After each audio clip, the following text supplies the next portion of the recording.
gentlemen, grab your pen and paper and write down 3 things you're grateful for. This is OD on Life. Come get high with us.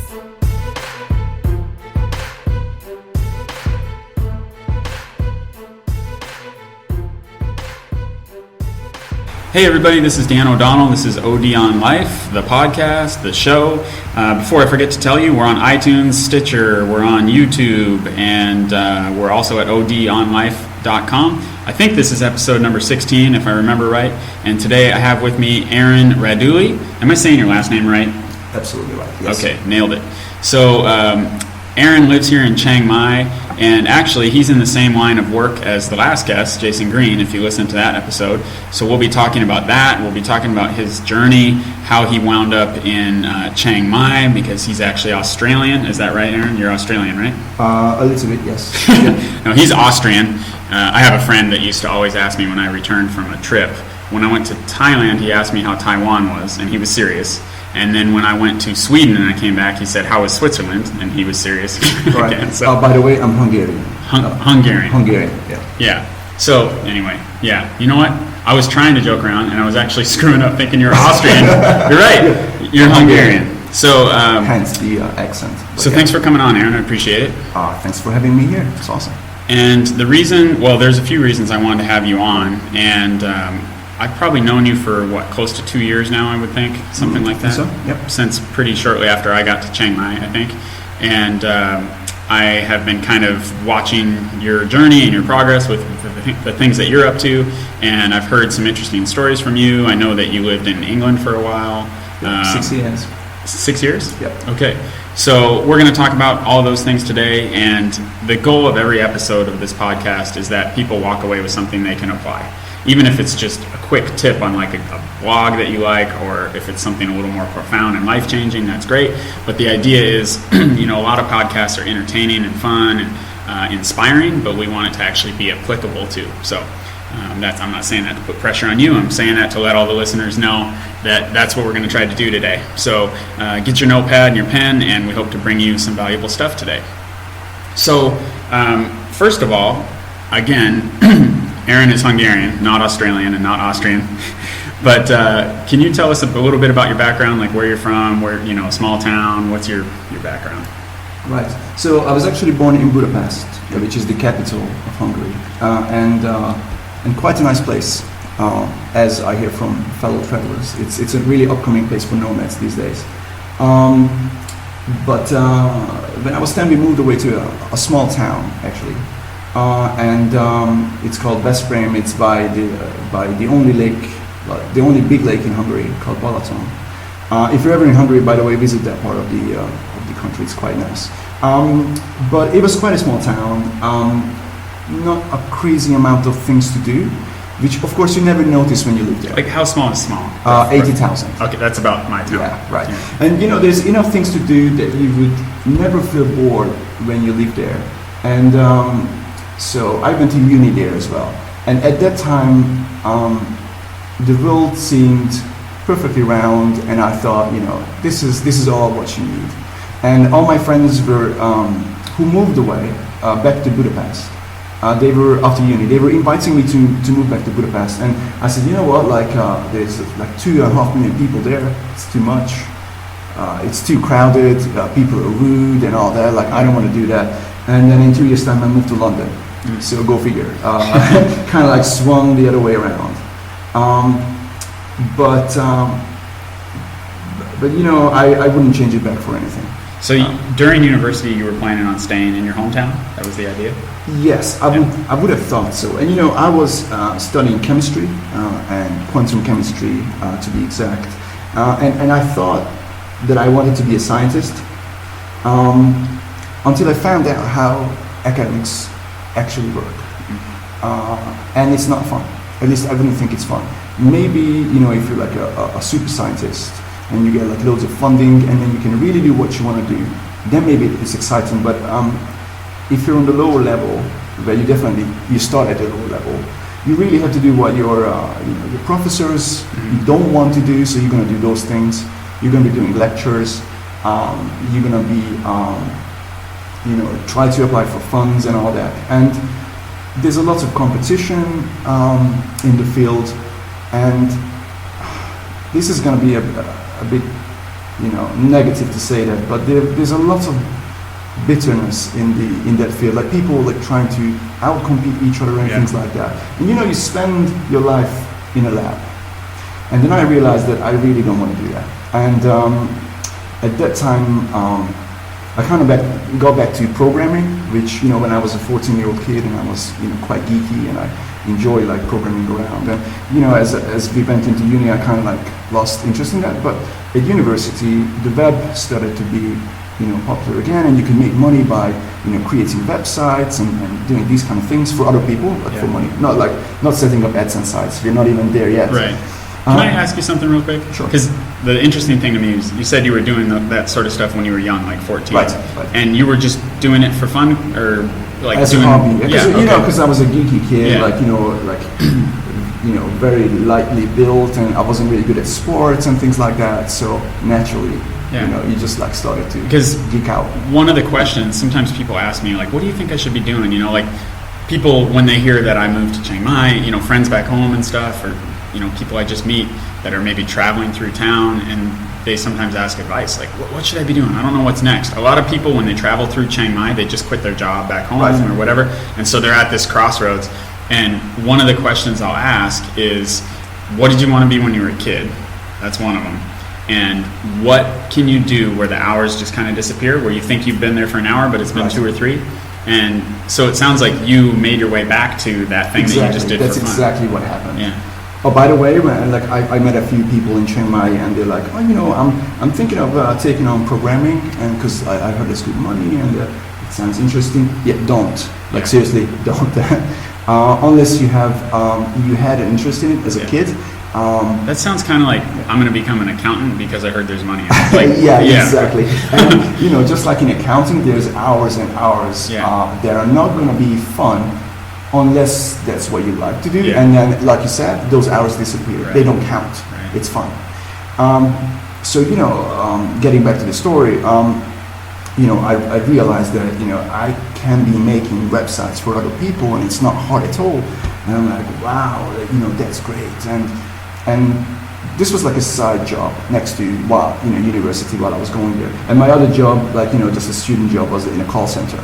And if I compare the money that you could make, well, there was an obvious choice which way you want to go. Yeah. What kind of calls were you taking? It was in a telephone number lookup center. So somebody could call in and it's like, hey, I know the name, but I don't know the number. Can you find it for me? It's like, and you had 40 seconds to answer. Otherwise, your quota would go down and things like that. It's like, that's funny because that sounds like the 21st century version of the operators that used to pull the plug out. That's exactly what it was. That's exactly what it was. It was paying $1 an hour. Wow. So, highly paid job. Highly paid job. And this is in Hungary, so and what year was that? Roughly? This was maybe 10 years ago. Okay. So was that a typical wage for kind of an... For students, it was, Yeah, okay. Other people were obviously earning more. What is not it? More than $2. What's it like now? Wages? Is similar? Or? I don't really know. See, part of the reason I ask is I know I've talked to people that really like, you would consider Hungary's Eastern Europe, right? What do you think of it? Technically, it's Central Europe, but it was part of the Eastern Bloc, so let's just say it's Eastern Europe. People say basically that's a good place to hire VAs and programmers and graphic designers and things. My VA is actually in Croatia. Right. She's Swedish, but half of her family's Croatian, so she lives there now. And same thing, you can get really smart people there at a very reasonable rate. I think it's still true, though I wouldn't know the exact figure. Yeah. I mean, it's definitely not in the dollar range anymore. Yeah. And also that was kind of unqualified work. They train you, but you learn on the job. So that's a different thing. I hear that this is probably a podcast I listened to about a year ago, but they were using a call center as an example. And in the Philippines, a good call center job is like a couple bucks an hour, maybe $2. You know what? It's probably in that range. Because when I compared prices, so I went back to Hungary this summer for a month. First time in 7 years. So I've been away for a very long time. We'll get to that why.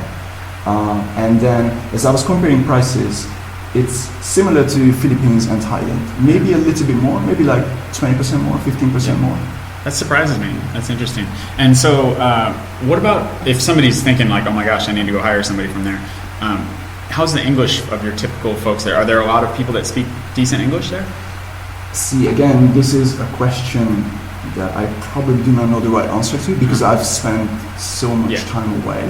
But this summer when I went back, just a couple of months ago, the level of English was way better than when I left. So like I was at the bar, and because I don't, you dress a little bit different, your haircut is a little bit different. So when they look at you, they can't decide if you're Hungarian or you're a tourist. Wait, now what would you look like if they knew you were Hungarian? You'd have like a certain haircut, or? Yeah, I mean, I get yes and no. I've never been there. It's like everything is just a little bit different, and it's probably the clothes. Okay. Because you're buying from the same shops and all that. Right. So sorry to interrupt you, but you were saying did they speak English to you? Yes, exactly. So they would just assume that you're a foreigner, and then they were perfectly happy to speak to you in English, which is good, which was not the case 7 years ago. Right. And this is center of Budapest, but as a foreigner, as a tourist or a nomad, there aren't many places where you would want to be in Budapest anyway. So the center is actually quite decent, quite big, and there's many things to do. And there's only a few other parts of Hungary which you would want to visit for more than like a day or something. But generally speaking, the English was fine. Yeah. But yes, where were we?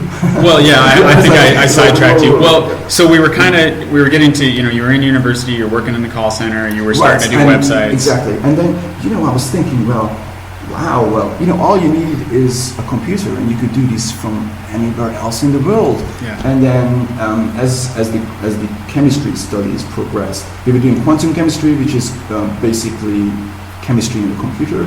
So you actually need to be doing a bit of a programming. So, I got closer and closer to programming again, and I started enjoying it as well.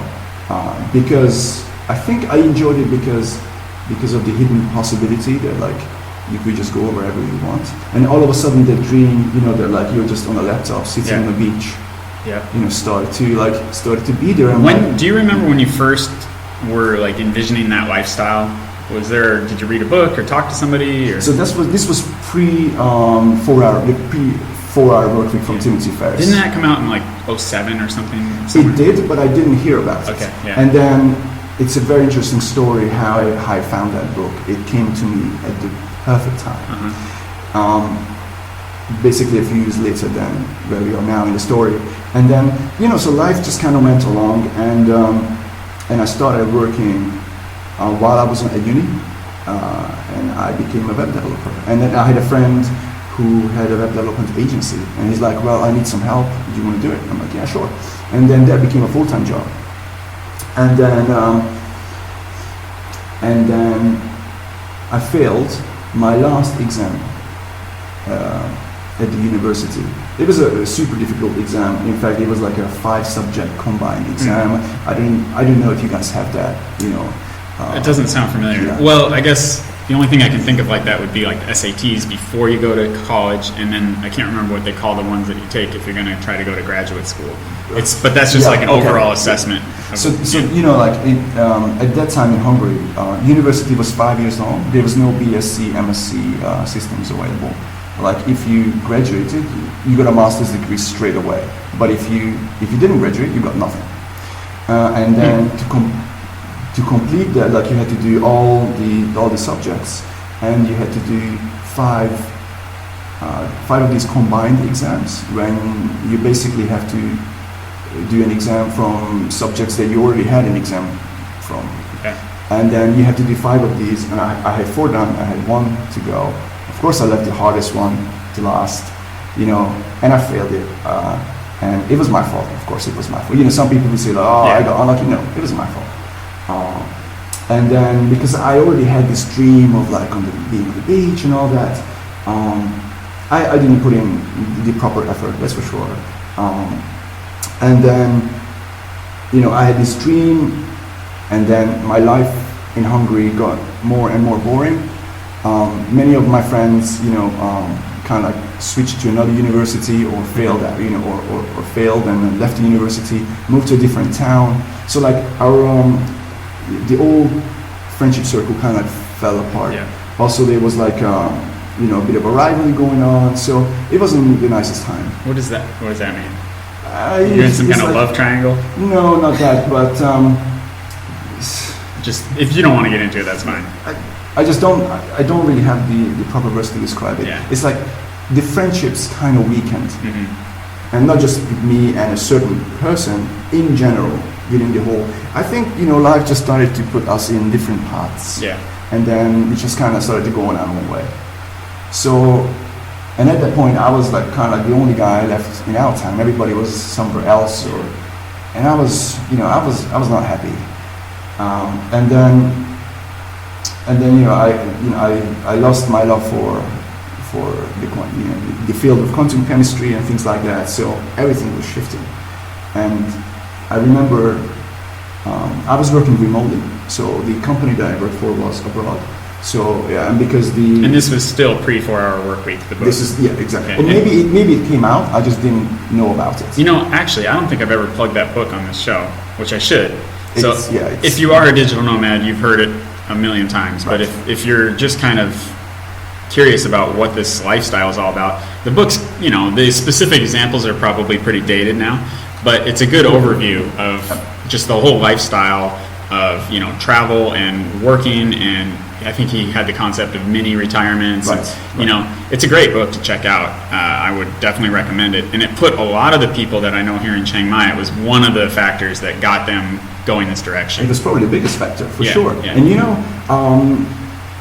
a lot of people asked me when I recommended that book, because once I read it, I tried to give it to everybody, and then they asked me, is this true? Is this guy really working 4 hours a week? And that's clearly a lie. It's true because I'm doing it. Yeah. I didn't even realize it, but lots of us here in Chiang Mai are living exactly that lifestyle that was outlined in this book. We probably forgot about it, so we didn't do it consciously, but it just naturally. And too, titles aren't the book; they're to sell the book. Right. And he explains this as well. Yeah. He's like, he by the way, split tested it, didn't he? Exactly. Yeah. But at first, it was called. His title was "Drug Dealing for Fun and Profit." Oh yeah. Because it was like a joke. It was not about selling drugs. It's like an inside joke from a story from within the book. And obviously, all publishers said, "Dude." Yeah. What? And also, you don't want to sell it to a bunch of people that are going to be disappointed drug dealers that are mad that, Yeah. hey, I gave you $20 for that book and you didn't tell me anything. Those are not the people who you want to make. Okay, so I hijacked you again. Anyway, go read that book, everybody. And Tim Ferriss also has a podcast, which is pretty entertaining. Which is awesome. Yeah. It's Actually, awesome. my favorite one so far, I think, or the first one that comes to my mind is, did you listen to the one with Kevin Costner? No, it just came out recently, right? Yes, in the last month or so. Exactly. I really like that one. That was Interesting. a really good one. They talked about everything from like his dad and baseball to Dances with Wolves, and Nice. that was a good one. Anyway, so you were just kind of getting to the point where your friends are kind of gone and you're Right. not that happy in your Exactly. hometown. Oh yeah, and so I was working remotely, which is great, and I'm super grateful to my friend and boss, so to speak, who let me do that. And I was working 4 hours a day. Yeah. That time a day, not a week. Which was a little bit more actually, but okay, So I was working part time, and because he gave me good rates. He gave me like top of the line Hungarian rates. I'm curious, how much would that be? Because you were making $1 an hour, now you're making... Yeah, like that time was like $5 an hour. Yeah, okay, so that's a lot better than one. Absolutely. So basically I had a part-time job which I could do in my own time from home. I could go to the gym, I could go to karate classes and things like that. So it was sweet. I was loving it. Until I wasn't loving it, because you just spend all your time at home and then you go out to the street and you're like, oh, look, people. Like, whoa. Yeah. But that's not his fault. That's just how working from home is. The job was still good. I'm super grateful for him that he gave me that opportunity. But anyway, things were kind of like not heading up. want to sound negative. They weren't like terrible or anything like that. But something was missing, and I didn't know what it was. And then I remember the day, it was December, when it was supposed to be snowing, but it was just raining, like bad, cold rain. And I was supposed to be working, doing my 4 hours of work for that day. But for some reason, I was feeling down. And you know what? I was like, man, I can't consider this. I'm just gonna watch a movie. And I had one movie downloaded, and it was a Disney animated movie, which I saved for the last because it's clearly not going to be exciting at all. And it was called Surf's Up. It's basically about penguins who surf. And in the way the movie starts is there's this kid, a penguin, 17-year-old penguin, kind of like a hotshot guy, thinks he's a know-it-all, and he's surfing on the Antarctica. And everybody tells him that you're stupid, you shouldn't be doing this. You should be working on the fish sorting factory, and just get a proper job and do that and be like the other people. And then he's like, no man, no, that's not me. And then a surf scout comes and he performs for him, but he flops. So he's not good enough. He didn't make the team, but he escapes home and goes to Hawaii anyway. And of course everything happens. He gets to be friends with the big surf heroes, his hero from his childhood age, and everything that happens. And that movie was probably the first 3D animated movies when things started to look really realistic. And this was obviously it was about penguins, so it was a cartoon, but the water was just brilliant. And then the beaches, it did really look nice. And like half of the movie was about surfing, so they were like surfing on the waves, and I was hooked, man. I'm like, you know what, this is awesome. And I know that this is a cartoon, and it's probably not like that in real life, but man, I know a penguin kid in Antarctica who wants to go to surf. So basically that day, or maybe the next day, I called up my friend / boss saying, how about I move to Thailand and work from there, because I could do the job from anywhere. And he said, look, dude, as long as you do the work, but you do whatever you want. It's cool. And then, I was like, okay, this is exactly what I'm going to do. I'm going to move to Thailand. It's the tropics. I'm going to surf there. It's going to be amazing. And then, I started to tell this plan to a few of my friends. And one friend was living in England at the time. And he said, Aron, dude, if you move there, you're not going to be rich at all. Like, you're going to be a bottom scraper. Like, you're only going to make enough money to live, and it's going to be a cage. Okay, now I have to ask you. This is super interesting to me. Right. Had this guy ever been to Thailand? No. Aha! No. Unqualified advice. Exactly. But then, he said, hey, why don't you come to England? I send you a document that I had received from a friend of mine, and this was the document where I learned a lot about England and how life is and how much things cost. Yeah. It's basically just a guide from a dude who moved now to England and wrote down everything and just passed it on to the next one. He's like, hey, this is how you do it. And then I'll send you that, come to England, make some money, go to Thailand, and don't work. And I was like, huh. So was he saying come here and stack up some savings and then go to Thailand? Exactly. Or like take a break every year and go to Thailand? Or what do you think? But both. He said like, yeah, come to England. Like seasonal work in England maybe? Yeah, exactly. Start working here and then go to Thailand, and then you won't have to work and you can enjoy your life. And I was like, you know what, that's a very good advice. Yeah. So I did that, but before that I called up my boss / friend again saying, oh, by the way, I quit. Sorry about that. I need to move to England. And he's like, okay, cool. We have given you everything that you wanted, everything that you asked for. What are you going to do in England? And I'm like, dude, I don't know, because I don't have too much savings, so I guess I'm going to be serving, waiting tables, or I don't know, I'm going to be doing cleaning, or I don't know, something. So he didn't like that, man. They got super offended. I had this, well-paying job in Hungary, and now I'm throwing my life away. I'm throwing their kindness away, and I'm just going to go to England, without knowing anything, and I'm gonna be doing, like mopping the floors. And how old were you at this point? This was 7 or 8 years ago. I actually don't know how old you are, but And I kind of don't want to say I'm it. kidding. So this is Right. just, it's a little bit after university? Or? Exactly. Okay. So like university finished, and then I failed the exam, and I was still struggling to pass that exam so I can finally get my degree. So you're young or mid-20s at this point-ish? Yeah, something Okay, like that. yeah. And I was like, okay, the exam is actually coming up, so I'm gonna give it another shot. And if I don't pass that exam, I'm gone, man. And I didn't pass that exam because I didn't study properly. But at that time, I was so out of, wanting to have a degree and all that I was like, you know what, this is actually not a problem. And maybe we didn't get to this part of the story the right way, because it seems like I'm kind of like, well, whatever, it didn't happen, who cares, let's just leave it. But actually, the last couple of years at the university, I was like, dude, this is pointless.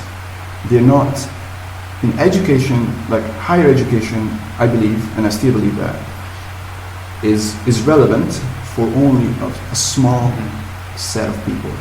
If you want to be a scientist, you have to go to university, you have to get your master's degree. Of course, if you're designing a moon shuttle, you kind of have to know math. Yeah. But if you're not planning to do that, why do you want a master's degree? Mm-hmm. There's so many other things that you can do with your time, and I think most of the people only go to uni because they don't know anything yet. They don't know better. It's the default setting, Exactly. right? Yeah. And your family will be happy. They won't be on your back, you know. And at that time, my education in Hungary was free. I was government sponsored, which was actually fairly easy to achieve. Mm-hmm. If you met the quota, then you were in for free. So there were more free spots available than paid spots. I don't think that's the case anymore. But if you're going to university today and you have to pay, I don't know, 10 grand a semester, I wonder how much it costs. Yeah, I mean, a lot. When I started, I only did a year and not quite a year and a half. Oh, you're a dropout as well. Awesome. Yeah. And so I can identify with what you're saying. I didn't get anywhere even close to as far as you did, but I felt like I was repeating high school for the most part. I mean, I was taking history classes. We're talking about like the same wars and the same people, and like mostly in American history. And I'm taking actually, I take it back. The English class was pretty good. I had a good English class. Had a couple interesting classes on like linguistics and stuff. Right. That was a cool class, but it didn't really. I didn't know where that was getting me. It was interesting. That's cool. But you can watch interesting videos in your own time and not have to drive up to university and pay to sit in a chair and listen to a guy talk about it live. Actually, what really did it for me? I remember I was already kind of going, this seems pointless, but I had a 2-hour break in between a couple classes, which was long enough to go do something, but it wasn't long enough to really make sense of like going home or like leaving campus, because then you're just like running back from your car. So I would go to the library, and I remember like 2 or 3 whole rows on this bookshelf of VHS tapes, and they were called Western Civilization. And it was a series of lectures, and they had, visuals like slides.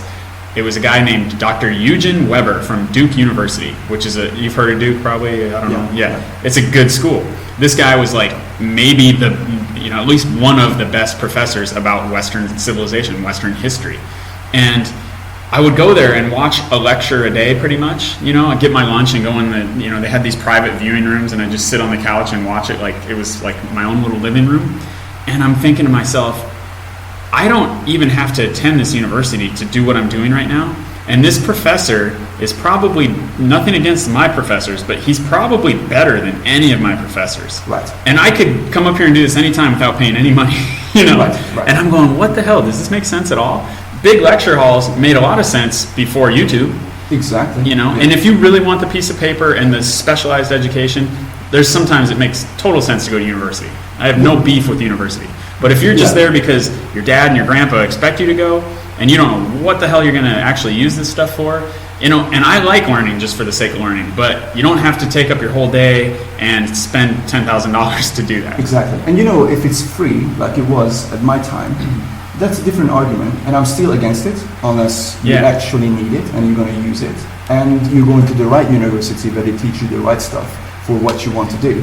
because that's another problem as well. A lot of people Right. took on courses because they couldn't fit into the ones that they wanted to, but there was this other available Yep. for free, so they did that. And when I was before this last exam, before I failed it, a friend of mine asked me actually, "You're almost done. What's next?" And I was like, "Oh, I don't know, I'll figure it out." He's like, "Oh no, I mean, which one is your next uni?" I'm like, "What? More? God. Why would I do this again?" And many people, have gone down that path because they didn't know better. Yeah. And then if you're living in America or Australia or in England, where, as far as I know, like higher education is paid.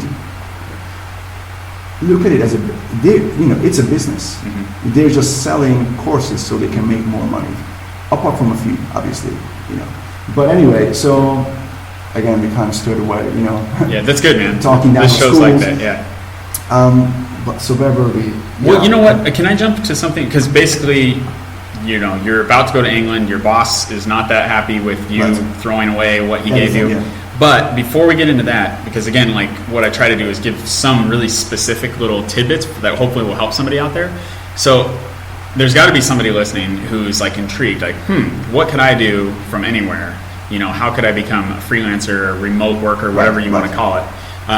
And I've got a couple tips on that, and I bet you do too. I mean, there are certain skills that lend themselves to remote work, and there are certain like marketplaces. Like it used to be Odesk, now it's called Upwork. Right. If you are out there going, maybe you have some skills already, or maybe you're willing to learn, like the ones that come to mind for me, Photoshop is one, video and audio editing. Absolutely. What else? What do you Graphic think? design. Yeah. Like logos and that as well. And, banner pictures and ad pictures, all that kind of stuff. if you're a native English speaker, then any type of writing, like writing articles or learn how to write copy. If you're a native English speaker, it's not that hard. Ooh, and it's well paid. There's a new app called Nice Talk, which again, if you're a native English speaker, they pay $10 an hour, and you help. I think it's either mostly or entirely Chinese students. Right. And you're on your. I've heard about that. Yeah. I mean, that's gold, man. It's on your smartphone. You have to have certain models of smartphone. Mine doesn't work. I went to sign up for it. You can get a decent one for £200, so or $300, so it's not that. And it's $10 an hour, which in a lot of places is a heck of a lot. Right. I mean, if you're living here, or it sounds like in Budapest, or places where the wage is $2 or $5, and you can get 10 for teaching English.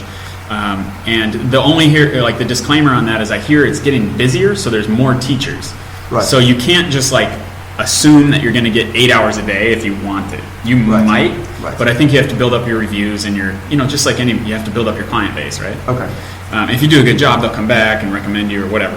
But I know people doing that, and like one guy posted, James Howitt. You know him, James? I don't know. Anyway, he posted one night. He's like, "Hey, I just paid for my monthly motorbike rental today by just talking to people."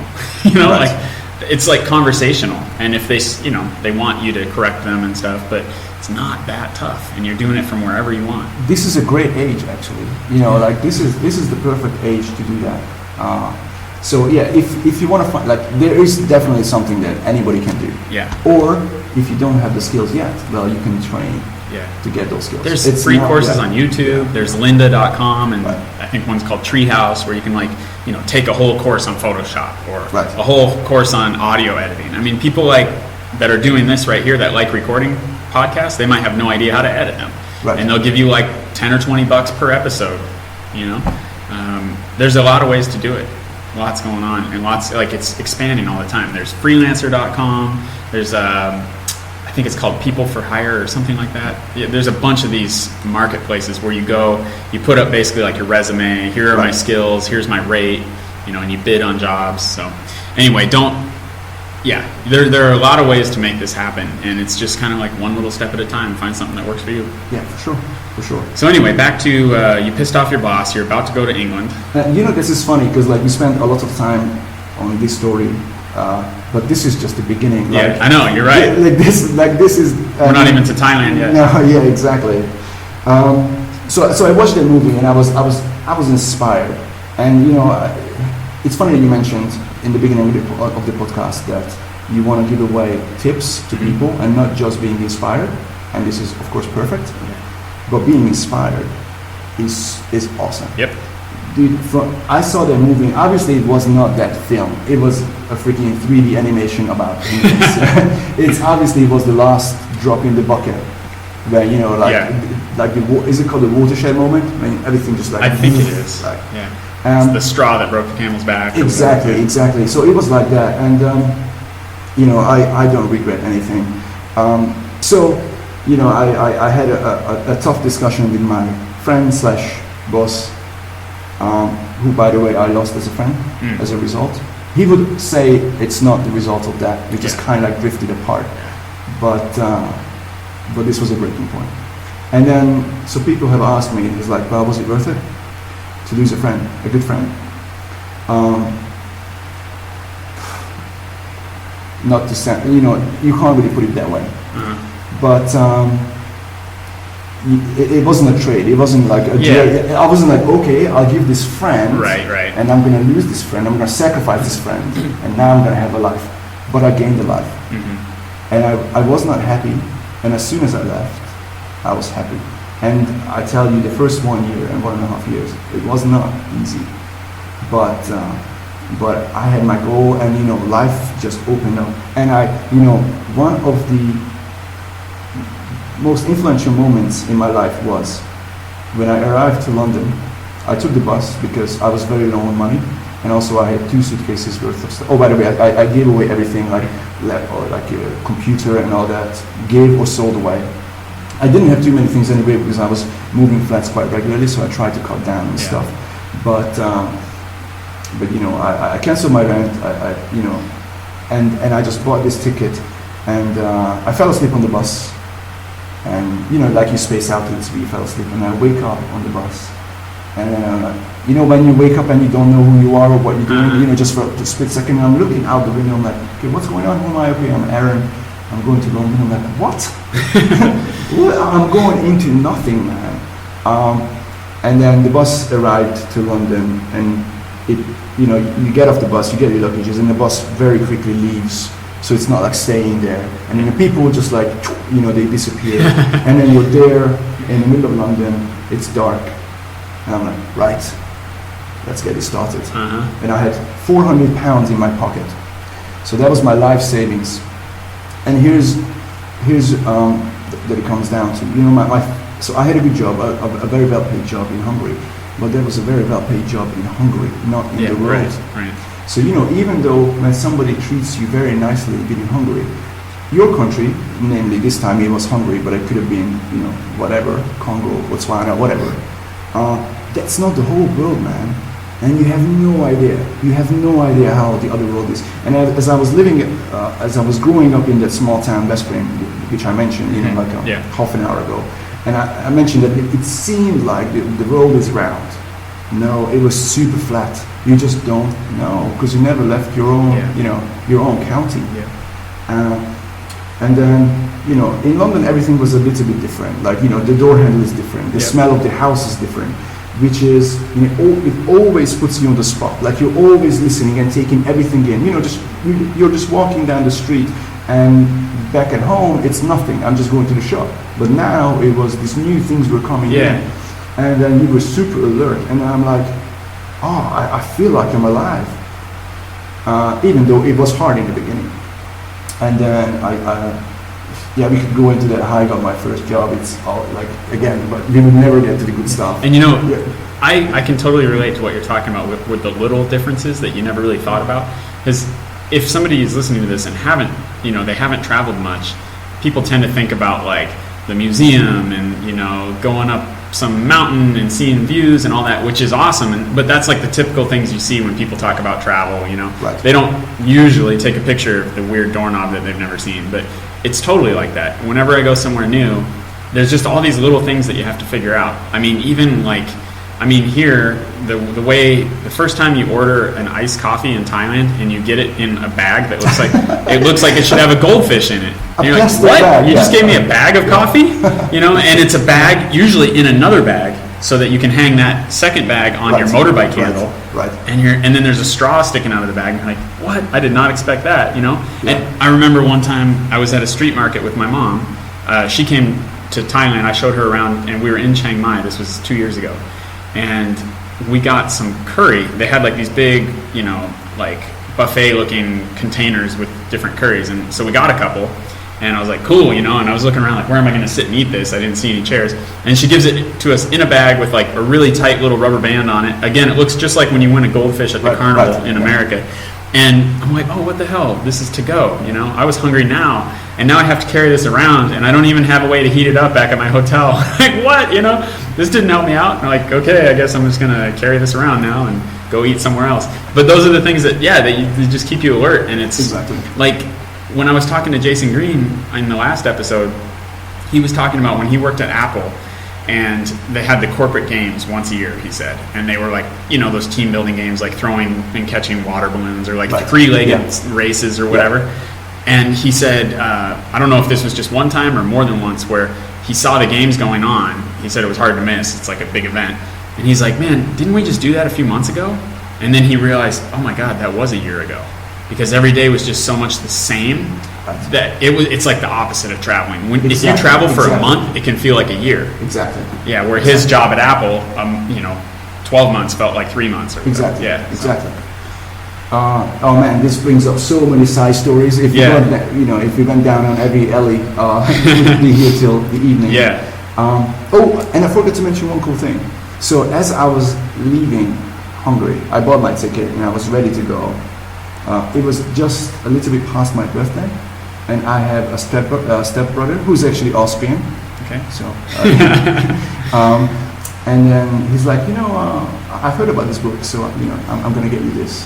And then because he's Austrian, it took a bit of a time for me to get the present, and it was this book, and I was like, whoa, this is exactly what I'm trying to achieve with like traveling, with surfing and everything. And I'm like, I'm not alone. I mean, it feels stupid now to have assumed that you're all by yourself, but you don't know anyone who has the same dreams. And now like that penguin, right? Like everybody's calling you crazy. Exactly. This is why that penguin was like so influential.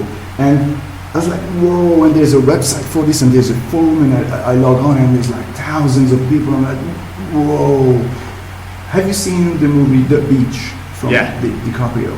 I remember when I saw that movie many, many years before this, the story that we're talking about. And as a Hungarian, I was like, is this really life? Like, I'm like, this is a story I know, for sure, it's a film, but I'm like, could life like that exist? I mean, like, he doesn't have to work, like, how can he travel? Like, no, I mean, he must be like a millionaire that he can travel, so obviously it's not applicable to me. Or like smuggling drugs. Exactly, I'm like, how is this possible? I'm like, this is clearly a very well made up story, because this will never happen. But guess what? A few years later, we were living the same life. You know, too, I want to just interject something really quick. We talked about all the techie things that you can do to work from wherever, like use these, freelancer.com and all that, Photoshop, whatever.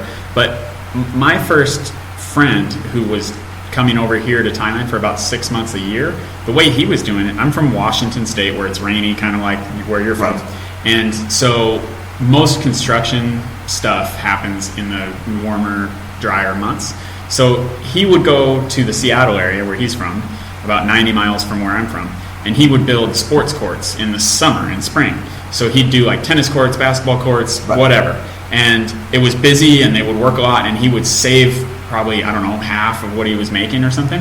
And that 6 months would allow him to go to Thailand for 6 months and not work, and just hang out on the beach and eat good food and, whatever, go ride elephants or whatever he's up to. And so you don't even, if you have no techie skills at all, think about seasonal jobs. I met another guy who was an electrician at an airport in Alaska. And same thing, it was seasonal. That's, they were building things and like putting new wiring in the ground in the summer. And then for 6 months of the year, they didn't need him. So he was just... It's a great thing that you mentioned that, because this is exactly what I was doing a little bit after. Mm-hmm. Because, you want to start a business and all that, but sometimes you're just like, well, how do I do it? But there's other ways before you're starting an online business. Yep. By the way, I keep forgetting mentioning things. While I was in university in Hungary, I already made my first sale online. It was $25 affiliate commission. So I sold somebody, I recommended somebody else's product, somebody bought it, and then I got a commission, $25. So even though I only had that one sale,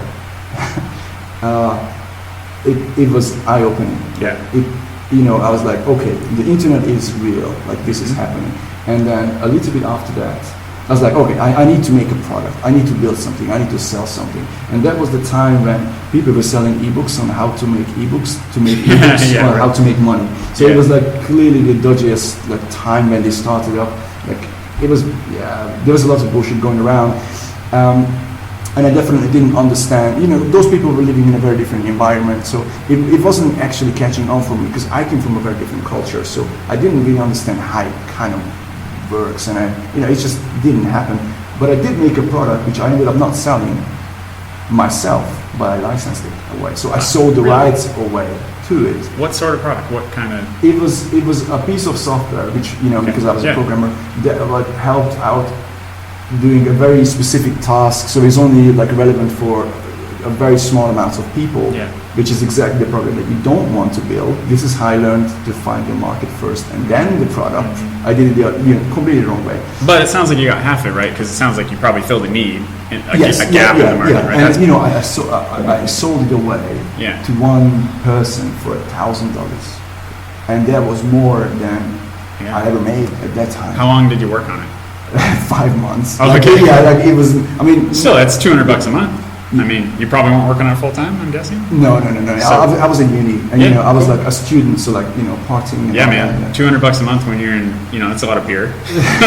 I mean, the reason why it was worth it, I knew that if I really wanted to, I could have gotten it done within a month. Yeah. But again, it showed me the way that this is possible. So again, this kind of fueled my ambition to sit under a palm tree on the beach and not be in academics. So because somebody who's listening, they might be like, "Oh, you just sound like a lazy person." The lazy entrepreneur, typical right now. It can be hard, folks. So it kind of sucks that you mentioned it then, because it would have been the story would have been leading a little bit better. But anyway.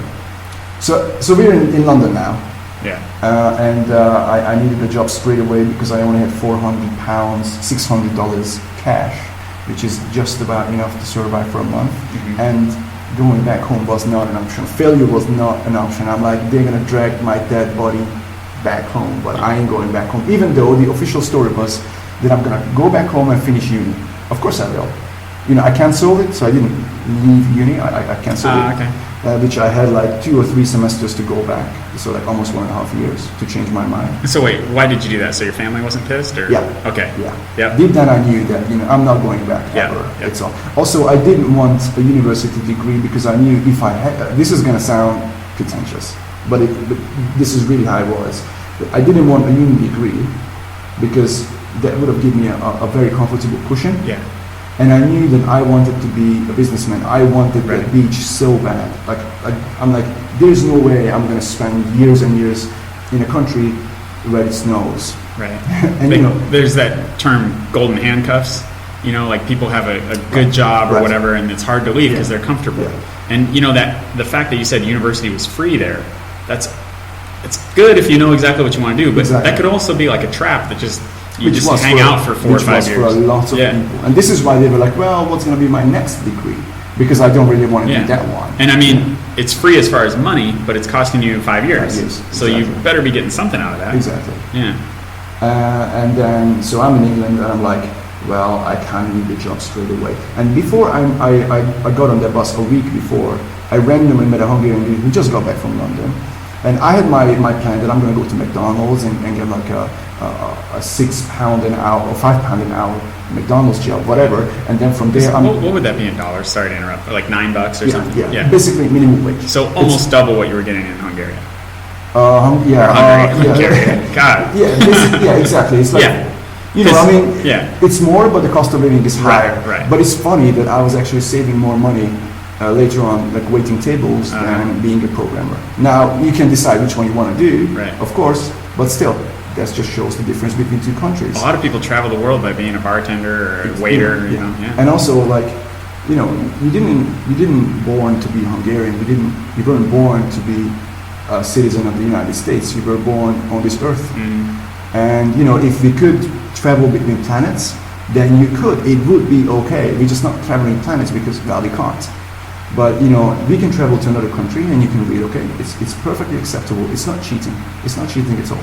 So if you don't like the conditions where you are at the moment and there are better conditions somewhere else, well, go. You don't have to, like, leave your country behind forever. I mean, I did, but other people don't have to do that. You can easily go work somewhere else for 5 years and then go back home. Take the money, thanks. Why not? Yeah. But like my old friends in Hungary, they made like such a political debate out of it. It's like, you know, this is not right. Yeah. You shouldn't be doing this. You're not I'm patriotic. You need to stay here and pay taxes, or I right? don't even understand. Yeah. Like what? Like this doesn't make sense. It- Actually, they were phrasing it differently. They were like, well, so you're gonna just go to this other country where you're always gonna be like a foreigner, and you know they never take you in. And it's true in some level, but I'm like, I feel pretty happy here in Thailand. Yeah. Yeah, so- Well, and you know, it's funny when people are saying things like that. It's like what they're really saying is, this is what's real to me, Exactly. and it's It's okay, scary for cool. me, Well, so then, I don't want to do it. then you don't have to do it. Exactly. You know, the good thing is this is my life, so Right. why are you even talking? You know, like, Right. I want to do it. You don't have to. You know, I mean, if you're married or something, maybe it's different, but I did lose those friends. Mhm. I'm just still in touch and all that, but you know, it's like yeah, it's the memory, like it's a memory of a friendship, not a real friendship, which is sad. But more on that later, if we ever get to that.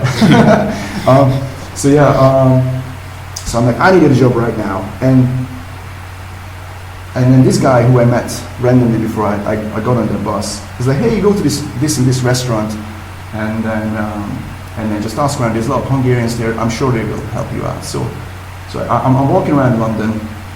You know, I'm like, I need to get a job, and I'm looking for this restaurant. And I walk in, and the manager is a friend from uni. I'm like, he's like, what are you doing here? I'm like, no, what are you doing here? Because you're running this restaurant. He's like, oh yeah, I mean, you know, after uni I came out here, and it's cool, you know, I just do this for a while, and then I don't know what I'm gonna do after. I'm like, oh well, that's cool, but like, do you like have maybe an open position? He's like, oh man, like you should have come here 2 days ago, like there was, but I already gave it away. But let me make a few calls. And I'm like, cool, just so you know, I have no experience, so it's all that. He's like, yeah, fine.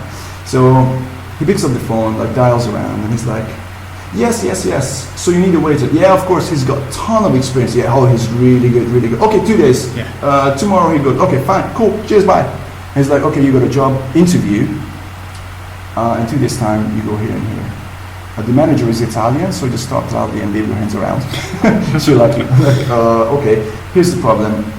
Just like I mentioned, I'm untrained, man. Yeah. I don't even know how to hold a tray. It's like, was it an Italian restaurant? Yes. Like, oh well, I've never worked at an Italian restaurant, but I know a lot about other things. Which is exactly what I said. And there's going to be a funny story coming. There's always a funny story. Yeah. So anyway, so I'm like, dude, can you show me how to hold the tray? He's like, yeah, fine. Here's a tray. Puts it in my hand. Now we're gonna put some bottles on it. So he puts a few bottles on it. He's like, okay, walk there and then walk back. And I do that. He's like, yeah, okay, you got this, man. Okay, a few more bottles. And then he puts unopened the Coke and Sprite bottles, glass bottles, on that tray. So the tray is now actually quite heavy, and you're holding it with one hand, and with, you know, not trained stabilizing muscles. Yeah. So I'm walking up and down, and then the other Hungarian waitress, she walks past. So I say, hey, how's it going? And I kind of turn my body towards her, and then with that movement, the tray just tilted, and everything started to fall on the floor. And I don't know, somehow, you know, I immediately dropped and caught everything except one bottle. And I started in slow motion, like, you know, hitting the ground. This is the middle of a currently working restaurant. This is 6 o'clock, so it's full with guests. And that Coke bottle exploded, and it went every part of the restaurant. And I was there, I'm like, I wish I could just disappear. Yeah. This was a mistake. Everything is doomed. You know, I'm never gonna get a job. My life sucks. I'm done. You know. And they could see that I kind of just like vanished. And then they're like, right. Anyway, a bit of a practice and you'll be fine. Yeah. And then they showed me how to open like a bottle. with the proper, the professional way, and things like that. So I go to the interview, we have a chat, and she's like, okay, cool, everything seems fine, you know, you say you have experience. I kind of had to do a bit of a white lie there. And then, okay, so tomorrow you come back for a practice run, 4 hours, you know, we see if everything that you say is true or not. I'm like, holy shit. Yeah, I don't know if that counts as a white lie, by the way. Yeah. Yeah, but you know, I'll let you have that one. So they give me a shirt, you know, you go home, buy a pair of black trousers, come back in full attire, you wear this shirt, this is the official shirt of the company, and then, you know, we'll see how you perform. So I go home and I open the shirt and it's a girl's shirt, excellent, they gave me the wrong one, it's all good, fine. So I go back the next day and I even bring an extra shirt because, you know, just in case they don't have one. Exactly. So I'm like, hey, you know, this is a girl's shirt, can you give me a guy's shirt? She's like, yeah, fine. Goes into the place where they stole these shirts. She comes back, is like, yeah, so it turns out we don't have any left, you're wearing this one. I'm like, I have brought my own shirts, it's fine. It's like, nope, you're not wearing those because those don't have the company logo on it and this is company policy. You're wearing that one, it's not that seriously. Right. It's like, just go and change. So I go and change and it's the proper women's blouse with, you know, like with the breasts, you know, raised out, with the waist tightened down, and then, you know, as it, you know, further down it's like flared or whatever. Exactly. So it's a proper girl's blouse, you know, tiny shoulders. So I look like you know, a ladyboy in there. Yeah. And then I walk out from the dressing room and she just starts laughing. And she's like, it's not that bad, it's not that bad, seriously, it's fine, it's all good. Okay, table there in the corner, 5 businessmen, go and take an order. And I don't even know how to take an order and all that, like, so I go there. Oh, by the way, the shirt is see-through. So my nipples totally shine through. And I go, I'm like, gentlemen, what can I get you to drink? And you know, they're looking into your eye as you're talking. And immediately afterwards, they just like, the gaze just goes down on your nipples and gets fixated there. And I'm like, this is my first, you know, order. I'm like, can I just vanish? Can I run away? Like, you know, I go back to Hungary. You know, I'm going to be a programmer for the rest of my life. It's done. Anyway, I do the shift. After 1 hour, they're like, or like 2 hours, they're like, okay, cool, change back, and they'll have a chat. So I change back and sit down, and they're like, cool, so you don't have any experience, but we like your attitude, so you're in, and we'll train you. And I'm like, whoa, you know, like, I'm like, okay, I'm gonna be okay. So here's the moral of the story, you know, shitty things always happen, but you just take it as it is. And you know, at the end of the day, that women's shirt probably got me the job. Maybe because you didn't freak out about it. You're a good sport. Exactly. And you know, they saw that I'm not a trained waiter. Right. Which in England is actually not a problem. Like in Hungary, you have to have a degree, like a special training. Wow. You're not allowed on the floor. But most restaurants won't allow you on the floor untrained. In England, like, you know, everybody does it, but still, you know, some certain restaurants require you to have a bit of an experience, which I didn't have at the time. So this is how I got my first job, and then from then I was like, okay, I just need to do this job for 4 months, save up as much money as I can, and then I can quit and start looking for a proper job. And then this is what I did. You know, that 4 month was tough. You know, I did a job that I hadn't done before. You know, the managers always shout because in a restaurant nothing is working the way it should be, so everybody's freaking out. And they're Italian, right? And you know, like even though the managers get more than you do, they are not the most well-paid people, which means people who want to earn more, they kind of leave this job, and people who kind of get stuck there, they don't necessarily like it. They just like going with it, which doesn't make them the happiest people on earth. So when people going south, you know, they're gonna get frustrated, and then you're gonna be the person listening to that, and then you have to still smile at the guests. You know, it was definitely, I had my training, and after 4 months, the restaurant kind of got reorganized and changed, and then everything kind of fell apart. I don't want to mention the name of the company, but I was like, okay, this just has gotten to the level of like way too ridiculous. You know, it was bad treatment. So I'm like, okay, I leave, and then 3 months later, I've heard that everybody left. Every single person, people who were there for 3 years, they all left. So I was like, okay, I made the right choice. This is the other lesson that I keep telling people. When a certain situation is bad, don't wait. Yeah. If it's not good, it's okay to be the first one to stand up. It's fine. I could have stayed there for 3 more months and just stake all the shit that they throw at you. You don't have to. Yeah. And this is not being arrogant. Just realize when things are going your way. And this was exactly my situation in Hungary. Even though the job was it was a good offer, but as a whole package, my life was not the way I wanted it. And many of it just came down to random factors. There was nobody's fault, but I still didn't like it. And there seemed a better option, so just make the jump. You don't have to settle.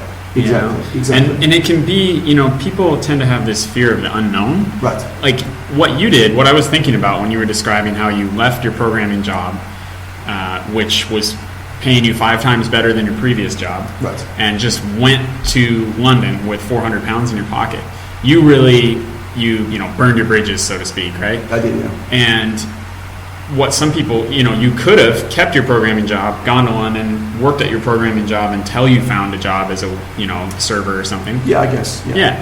But, and not that one way was better than the other way. You were definitely more motivated the way that you did it. But you could do that, or you could just stay in Hungary and go, you know what, this job's paying 5 times as much as my previous job, and let that fear of the unknown get the best of you, which happens a lot, And what I like to do, and definitely not the only one that recommends this, you look at the worst case scenario. Exactly. Upside and upside and downside. You shine a light in that where the boogeyman is, right? In that dark closet where you, oh my God, what's in there? I'm so scared. Well, turn the light on, open the door. If your friends are telling you you're crazy, you've got this good job, blah, blah, blah, you're meant to be here, or whatever, your family's here, whatever they're saying, everybody's got some people, doubting them and raining on their parade. But if you just go, okay, I've got 400 pounds.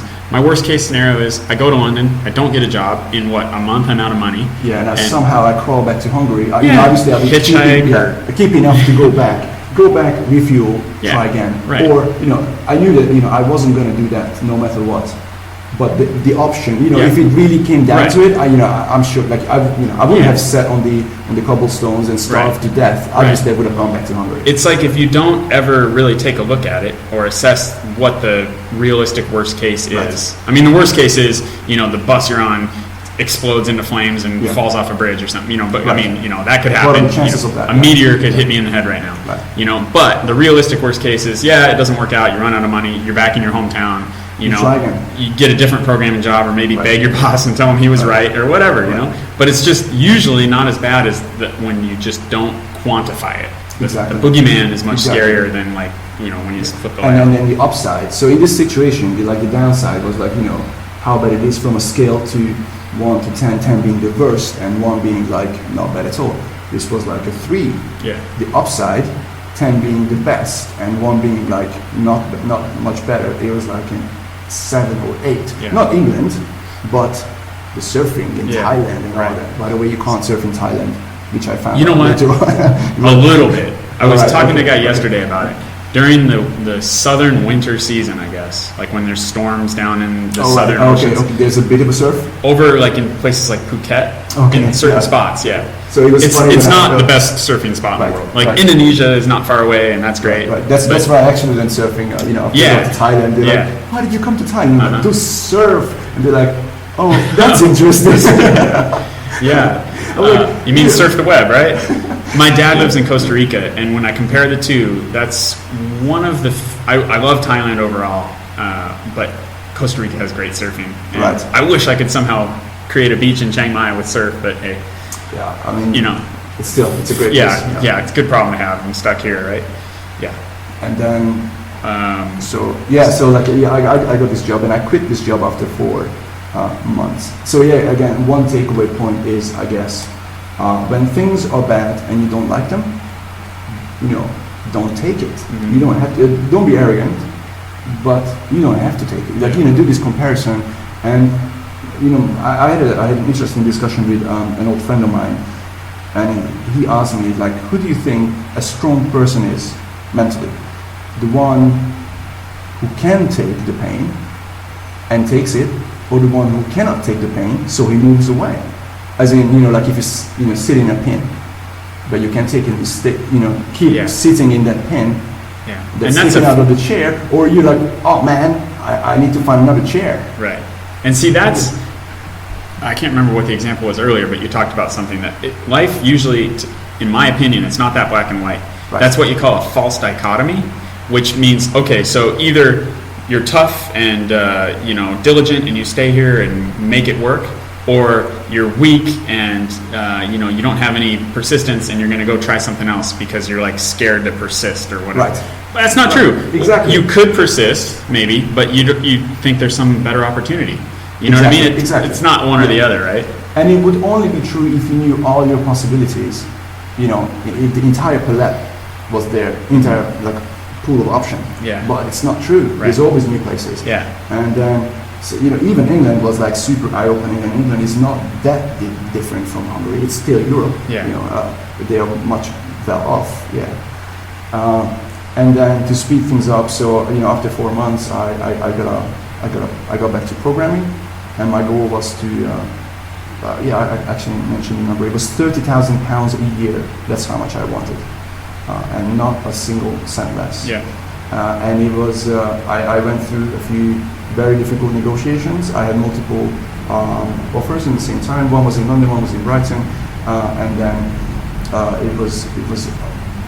it was a difficult decision to decide which one to go for. Like London was paying more. Brighton, which is down in the seaside of England, down in the south, didn't want to give me 30, but I really stuck my ground, and it was a very difficult conversation with the guys, and it didn't go too well. They gave me the 30, but yeah, they definitely remembered that the initial conversation, because I was like, I'm going to be fine with 28, because that's what they wanted to give. And then I was like, oh, actually, I'm not fine with 28, so I'm going to turn down your offer. And they're like, whoa. Like, what do you want? I'm like, I want 30. And I was like, well, we're not giving you 30. I'm like, well, I'm turning it down then. And then, it was Friday, 6 o'clock. And then we're doing rounds of interviews and then we finally settled, and I got the job in Brighton, and I moved down to the seaside, and man, so I settled in, and in the first night I'm walking down the seaside, and I'm like, oh man, Hungary is landlocked. Yeah. So we have a nice lake, and I used to live nearby it, but it doesn't have a sea. And then the first time of my life, I'm living on the seaside, and it looks like a seaside. It's a proper seaside town. It's a very typical seaside town. It looks great. And I'm like, oh man, things are moving. And I'm like, I wish I could just take a snapshot of my feelings, a feeling photograph, and send it to my friends. I'm like, this is why I did it. And that wasn't even the end goal. This was just one step, and it wasn't even easy. It was a very new culture to me, a new language, and they were speaking British English, and I was speaking American English.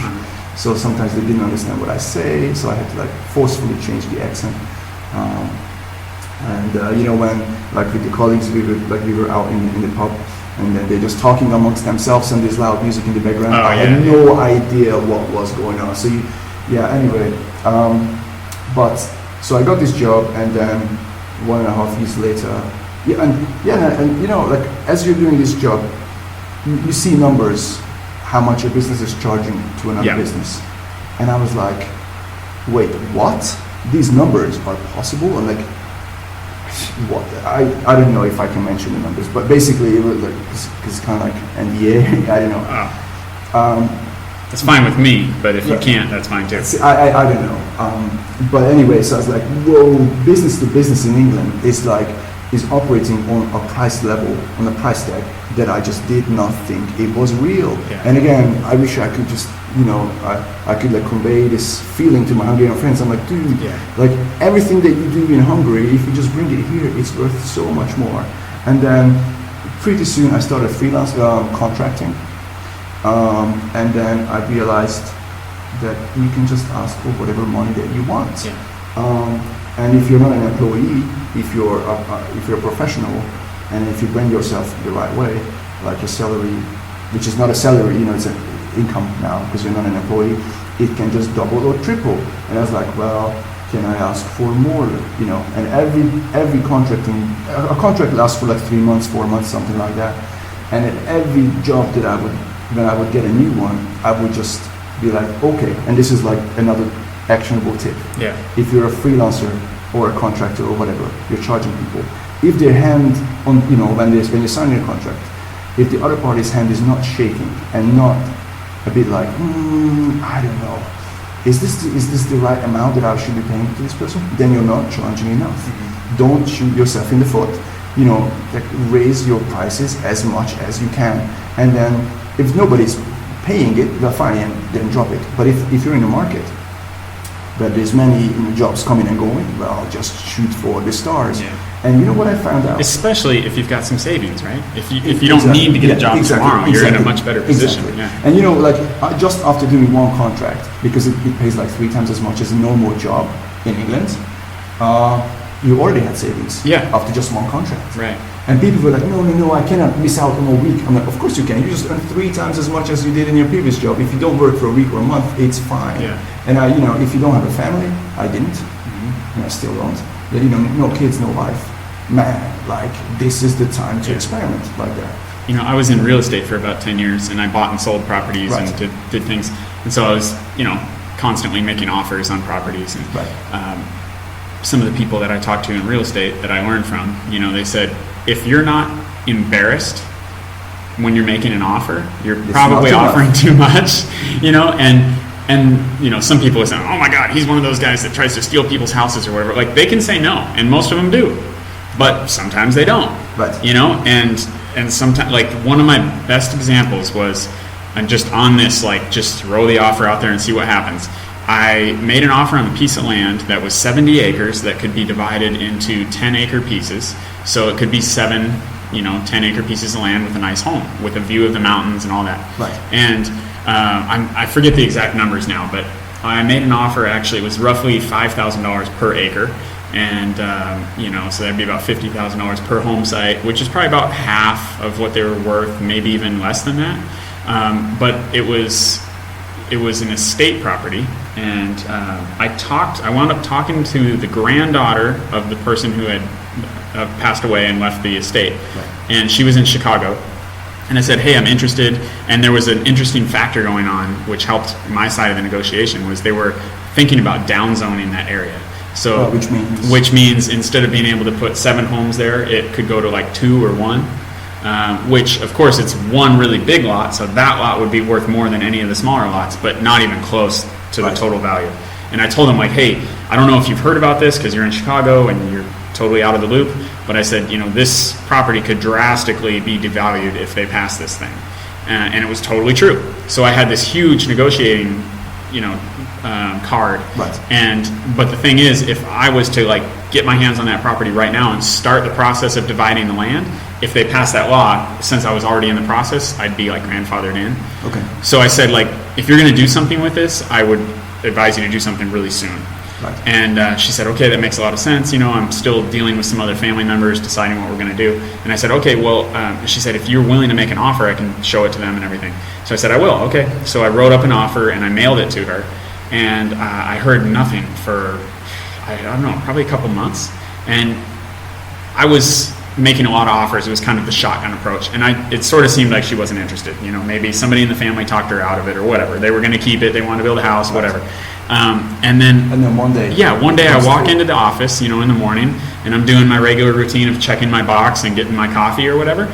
And there's an envelope in there, and I didn't recognize it, but it didn't look like junk mail, and it was from Chicago, and I had totally forgotten about this, pretty much. Right. And I open up the thing, and I had no phone calls before this. I open it up, and it's my offer signed. She didn't even call me; she just signed it. And I was expecting a counteroffer, and they even had like a lawyer involved in the estate. I was expecting some negotiation. Right. She just signed it. I mean, it was like a sweetheart deal for me. Anyway. That's the thing. You got to throw the offer out. Exactly. And that's what I'm trying to say.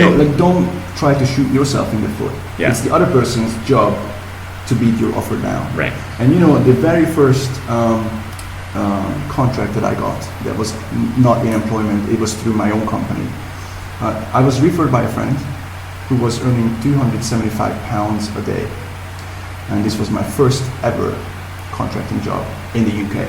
So I was like, what should I ask? I was like, I don't know why, but I really wanted to. Oh, I remember why I wanted 300 pounds. So you could tell them you're making $25 more than him? No. I was serving a dish in the restaurant, 2 months a year before, sorry, because I was in employment for a year because I wanted to put something on my resume, because if every job that you had is in Hungary, they can't check. It's like nobody will believe you. So, but if I had employment in the UK, they will know that I'm up to standards. I can talk to people, things like that. So I was in employment for a year, and then this first, I'm negotiating, and I know that I need to ask for 300 pounds. And 2 stories here. A year before, when I was serving a dish to these 2 ladies at the restaurant, and then I think I was in a happy mood or whatever, so I was like, extra kind to them, making sure that everything is okay and all that. And the lady looks at me and she's like, where are you from? I'm like, I'm from Hungary. She's like, okay, so you came here to work? I'm like, yeah. What do you do? I'm like, nah. She's like, no, what do you do for real? Like, what's your real profession? And I'm like, I'm a developer. And then she just like looks at me like, what are you doing here? And then her friend was saying, oh, come on, like, don't say that. Like, come on, be nice to him. Not shh. And she's like, no. What are you doing here?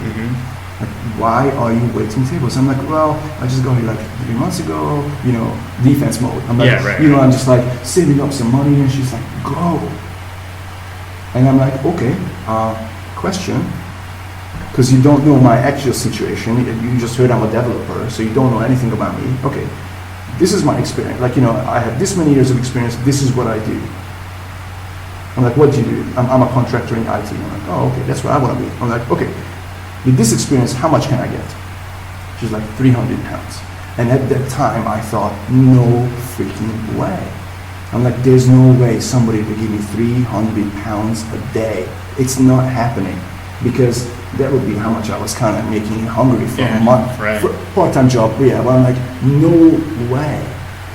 And then my first contracting gig, my friend was earning 275 pounds. It was a remote job again. I'm in Skype with the company owner, and we have a good chat. And he's like, okay, you're cool. Yeah, it's fine. You're in. And we didn't talk about money. And I'm like, oh yeah, there's just one tiny thing left, compensation. And he's like, oh yeah. What's your rate? I'm like, 300 pounds. He's like, yeah, cool. It is done. That was so easy. Done. Yeah. And I didn't think I can ask more than what my friend was earning, but I was like, you know what, screw it. I'm just gonna say it. And then this was such an eye-opening moment. I'm like, whoa, for him, for his situation, for his company, that was not an issue. 300 pounds done. And that was my lowest paying contract. Wow, nice. So from that moment, I was like, what is the top of the market rate? And I'm going to just push it. And then every time it went easy, I'm like, okay, I need to push it more. Right. And then, like, a couple of years after, that, there was a ceiling. When I finally reached the ceiling, but I'm like, there's no, I cannot ask for more. And what was it, roughly? It was, I didn't get, I was interviewing at Apple. Yeah. I was interviewing for a contract job in the UK office. It was a web developer contract, and the interview I think went very well. There was the last question, man. I kind of like I brought up a topic, and then they asked deep into it, and I could see that everything went so well. But at this last question, I'm like, oh fuck, like a technical question. Yeah. Like, they didn't like that answer. I'm like, oh man, like they were smiling, and I'm like, And then, so I didn't get that contract, and I called up the agent, who was super nice, and I'm like, seriously, what was the problem? Was I not smart enough? Was I asking too much? And they were like, too much. You asked for the most. And then, even though the next... What did you ask for? 450. Okay. So what was the highest you got? 430. Okay, yeah. I should have stuck to 450 pounds a day. This was, by the way, I don't know how many years ago now. The market is up, so now you can easily get 450 a day. And a pound is about $1.50. Right. Is that right? Okay. Right. So the next company, But I didn't dare to ask for 450 again. I was like, oh, I just reached the ceiling. Sure. Let's just take it back. And it was such a slap in the face when it was Apple, and how cool would have been Right. to land Apple as a client. Well, yeah. But actually, at the interview, they told me, it's like, look, we have to apologize in advance. You're gonna hate this because this is gonna be terrible, man. We're telling you in advance. You're gonna get Apple on your CV, but you're not gonna like what you have to do. It's gonna be tedious work. Whereas the next contract that I got, it was with Marks and Spencer, which is like, if you guys don't have Marks and Spencer in your country, it's like kind of a clothing brand and a supermarket in the same time. Sure, why not? Yeah. It's like they sell fast food, good quality fast food, and clothes in the same store. Cool. Never mind. Yeah. So they're just sitting there hoping that you're going to get ketchup on your shirt. Like, oh, sir, do you need a new shirt? Yeah. It's funny, and it was for their R&D department. Okay. Tech R&D department, and it was great. Best contract ever. I stayed with them for a long time because it did not feel like work. Yeah. But again, the other thing that I really wanted to mention about this journey of always asking more. The more I was getting paid, the easier the job got. And this is always true. So this is why you also have to be shooting for, charging as much as you can, because people who can give you their money, their business is probably running better. Right. And people who are like really like checking, like, not a dollar more, they are the one who will want the most, who will want to get the most from you. So, a high paying job is usually easier than a lower paying job. It's mind blowing. When my desk was on the 3rd floor of the company, and when I moved up to the 4th floor, and then I was on the 5th floor because I was working with that department, and I got the 7th floor, things started to become really easy. And I remember a time we accidentally had a 2-hour lunch, which is very, our entire team, we had a 2-hour lunch because, I don't know, and we walked back and nobody said a thing, man. Wow. It was perfectly fine. As long as we got the job done. Yeah. It was, nobody cared. I was always late. Like I should have started at like 9, and then someday I got in at like past 10. I'm like, yeah, they're gonna say something. You know what they did? They set up a meeting at 9:30 every day. This is how they were signaling. They're like, so can you be in the freaking office in time? And you were supposed to be there at 9, is that what you said? Yeah. So they scheduled it so you could still be a half an hour late? Yeah. Or at least get there on time and have time to drink some coffee or whatever. Right. That's funny. You reminded me of a story. As you're moving up in floors, there was a guy that was kind of a mentor to me in real estate. When I was brand new, I sat in the same office as him, like the same room. And he would help me with a lot of things and kind of give me some tasks to do that he didn't want to do, and send me running around town and stuff. But I learned a lot. It was great. And he really liked stories. He was like the classic salesman, and he would always have stories for every situation. And he would talk about the guy. This guy's heater's out, and it's the middle of winter. And he's going, oh my God, and it's Sunday, and it's 8 o'clock at night or whatever. It's like the worst part. He's like, damn, nobody's gonna come out here. But anyway, he goes through the phone book, finds a guy who's willing to come out and work on the heater, right? So the guy, drives from his shop 5 miles away, comes over and says, okay, where's your heater? Your furnace or whatever. Yeah, it's over there. Guy looks at it, just kind of stands around, looks at every side of it, like listens to the side of it, thinks for a second. All this takes like a minute, and he takes out his hammer and he gives it a light tap in a certain spot on the side, and turns it back on. It works perfectly. He goes over to the table, fills out his little invoice or whatever, and he hands it to the guy. And it says like $200. It doesn't matter what the amount is, right? And the guy's like, $200? You were here for 3 minutes. And he said, well, read the invoice. It'll make sense once you read the invoice. And it said, hitting the hammer. Well, yeah, it said $1. Trip charge, $10. Whatever. Time on job, $5. Whatever. And what's left? $175. Right. Knowing where to hit the furnace, $175. Exactly. The guy's, well, I could have hit the furnace. No, but you would have hit it in the wrong spot. Right. And it's, if you know what the heck you're doing, you get these specialized skills. Exactly. Specialized knowledge. Right. Broad knowledge is cool. It's interesting. There's nothing wrong with it. But if you want to make some bills, get specialized knowledge. If you're an expert in something, there's that guy out there, like you said, who's got the company that's making good money and needs your specific skill. Exactly. And at first I kind of felt like a cheat for charging this much because it was not in my reality that this is okay. But looking back, and I can honestly say that any contract that I had, the people got their money. Yeah, right. They got their the money worth. Well, like you said, when you looked at what they were billing their clients, right? My gosh, they're you might get a couple £1,000 and they might make 20,000. But actually, with this first company, but I got the £300, and it was like a mind like blowing moment. The guy was like, okay, we need to build a new feature, so sit with me. This guy is like, okay, how much time is this gonna make? Yeah, how much time will this take you to build? I'm like 5 hours, and he's like, on Google Docs, so I can see what he's typing. We're collaborating. And then he was like, yeah, okay, this many, your rate, 300, then times 2, 600, and then sums it up. So in front of me, he did the calculation, how much he's going to charge. Yeah. Basically. Was the times 2, was he doubling it? Yeah. Yeah. So that was how much he was charging out. And so his job was to find the work, and then find a guy to do it, and double the price. Exactly. Yeah. And there were companies happily doing that. Sure. So, don't think too small. Like. And this was certainly not possible in Hungary, but it was possible in England. Yeah. Anyway, again, we kind of like ran. Yep.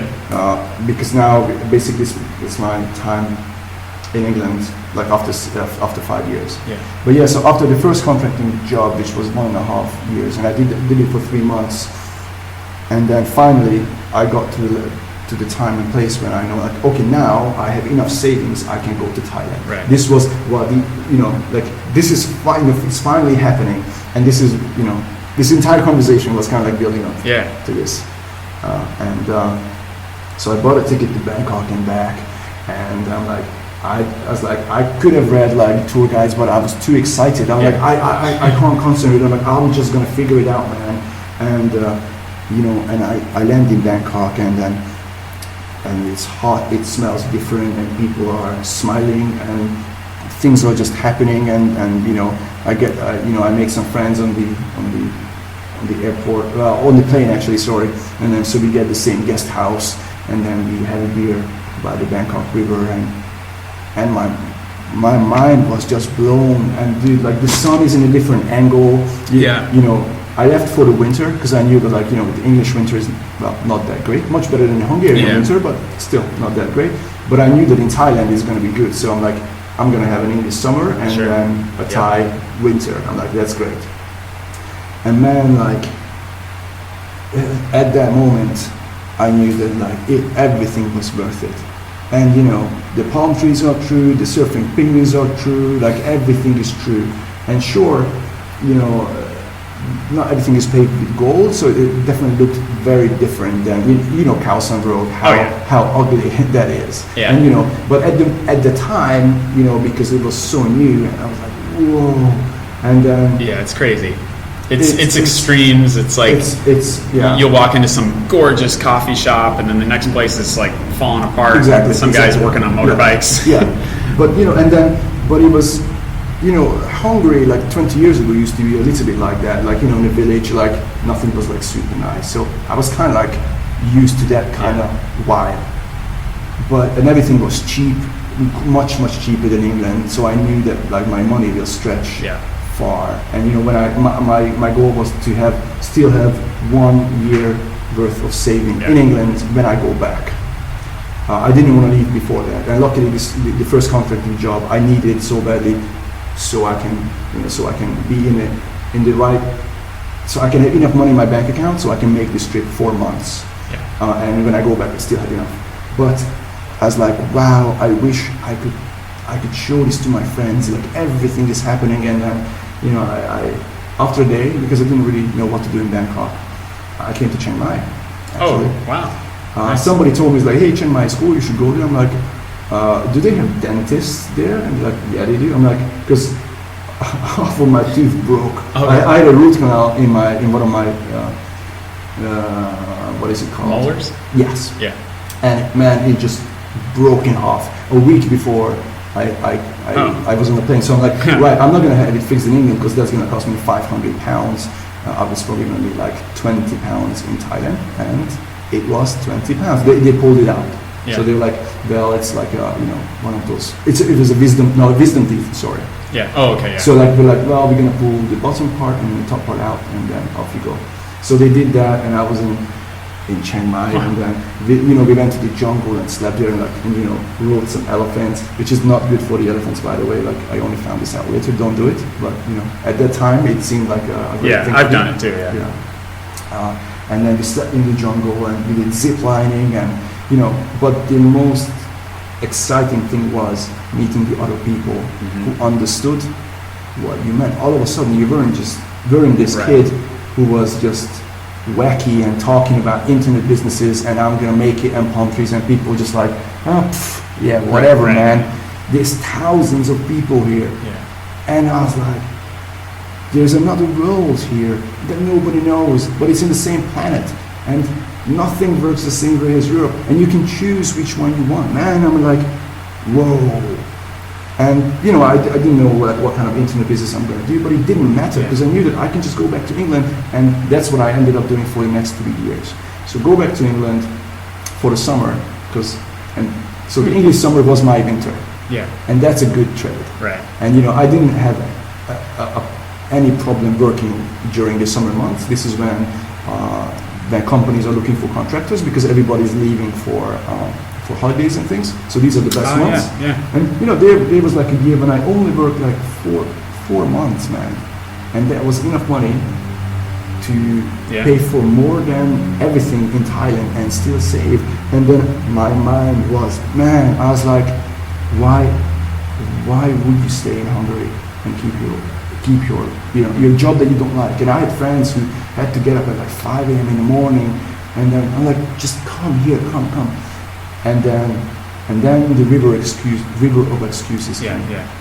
How it was easy for me because I spoke English, because this, and then I remember the guy. Yeah, and like you were born knowing how to speak English, right? And man, you learned it. Good for you. I mean, mind you, like I have been in the States for a year as an exchange kid, which it was very fortunate for me, and I come from. But everybody thought we were like super rich. We weren't super rich. My dad liked to display it that way, but we were well off. Now, what many people don't understand is that one person in the family making good money and displaying their wealth, that doesn't mean that you, as a kid, So a lot of people kind of talk bad about me back in my hometown. They're like, oh yeah, of course he can be in Thailand, like he was in the States and all that. I just fell into his lap. But no. I remember those days carrying the plates and all that, and the hard negotiations in the office, and basically, it was hard and easy in the same time. But it was always just one. You just have to do the next step. And this is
and you feel like the power of the wave underneath your board, and you're Right. like, oh my god, wow. And then there was a time we went to a different beach in Bali, and so this kind of like the rain came, and then so the wind just dropped, and then I was out like trying to catch a wave, and all of a sudden the sea went completely flat. And then, you know, Bali has like a nice mountain in the middle, and then the clouds came, and the sun was like shining through underneath the clouds. So as we looked at it, everything was like very gray, or like rays of light came through. Yeah. And then it started raining, and then like that subtle sound of the rain on the sea while you're out. I stayed out, like, you know, even when it was raining, and I was like, oh, wow. I wish, you know, those mental photographs, Right. capture it and give it Yeah. to friends, and like, yeah, and I think back, and then some of my friends are just doing, my Hungarian friends were just doing the daily shift, and then when I went back this summer, some of them asked me, it was like, well, so is it like really, like, is it worth it? Like, do you think it's okay? Like now that it's been quite a few years, and now you live in Thailand, Yeah. do you think it's cool? I'm like, did you ask me that if this was 50-50? No, it's like 1 and 99. It's like, of course it was worth it. Yeah. It's like, And you know, what I tell people when if they want to do something, like come to Thailand, that's the conversation I tend to have, because that's what I did, and right. people want to know about it. There was a girl in Dallas that I met through couchsurfing.org. I think it was when I was in the islands, and she was thinking about going there. She's like, hey, can I ask you some questions? I see you live down there. Right. Yeah, sure, you know. And she would ask me questions, and I would tell her what I thought, and then she would go, well, you know, my sister says, or my dad says, or my neighbor says, you know, back in Texas. And I said, you know, yeah, they're not qualified. You know, I said, they know what they're doing. Like, if your dad is a dentist and you think you want to be a dentist, ask him. Right. But sounds to me like you shouldn't be asking him about if you should go to Thailand and teach English. You know, Right. You should be talking to somebody who's in Thailand teaching English. And, you know, you can learn something from everyone, but you can't learn everything from, you know, any one person, right? Yeah. So, and I told her, I said, hey, basically I was outnumbered, right? I was the person telling her, yeah, go for it if you want to do it. There's, you know, yeah, you can totally do it. I've done it. I know a bunch of people. And then all the people she was around were like doubting and wondering, you know, they were worried for her, or they were going to miss her or whatever. So they're biased, right?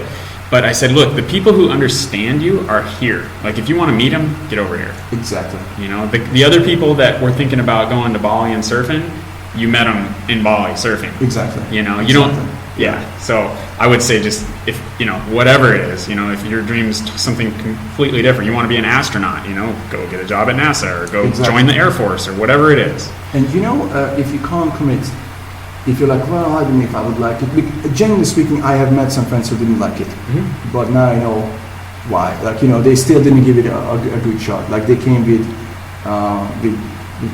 prefabricated thoughts how it's going to be. And you know, I always tell to people, Asia is the way Asia is. Asia doesn't care about you. So if you come here thinking how Asia is, you're gonna have a bad experience. If you come here, I'm like, I'll just see what Asia is. Then it's a magical place. You know, like, we know that, like, you know, like, even on the road as people are driving, it's freaking crazy. You know, but if you accept it and then you do it that way, then all of a sudden it's okay.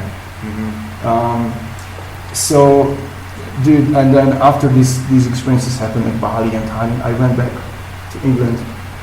I got a new contract, and I came back again. I got a new contract, and I came back again. You know, and then nothing bothered me anymore. I remember I went back, and in the office, like, everything fell apart. Oh my God, the server crashed. Like, everything. Oh my God, like, things just sky just fell. And I'm like, I don't know, man. I'm cool. Like. And you know, so it really calmed me down. I really found myself, and you know, it's like it was truly life changing in many ways. And I knew that this can be my life forever. And then you know, I was like, I did Asia for like 2 or 3 years, and I was like, okay, let's check out Ecuador and Colombia, like South America. So I did that, and then I went to Latin America, like Central America. And then, you know, life was passing, and I wanted to get a UK citizenship, which requires you to stay in the UK for 6 years and then only a certain amount of months away. So I was kind of like running out of months, but it's okay, because some of the contracts that I got, like Marks and Spencer, I loved it. It was so good. Like, you know, the crowd was good. Like, I really enjoyed working there. with the thought of, I know that I don't have to be here unless I want to. Right. So like that, I had no problems because somebody was stupid, like, you know, somebody did something stupid, whatever, I don't care. Yeah. And if they fire me the next day, which, you know, never really got close to it, you know, but if they would cut your job or whatever, I would be like, it's fine, man, it's fine. You know, can I ask you something? Yeah. Okay, we haven't even gotten to the FBA stuff yet. Which is coming up. Yeah, and also, if you listen to the last episode, Jason and I talk about kind of what FBA is. But I guess I'll give you the base. It stands for Fulfilled by Amazon. Right.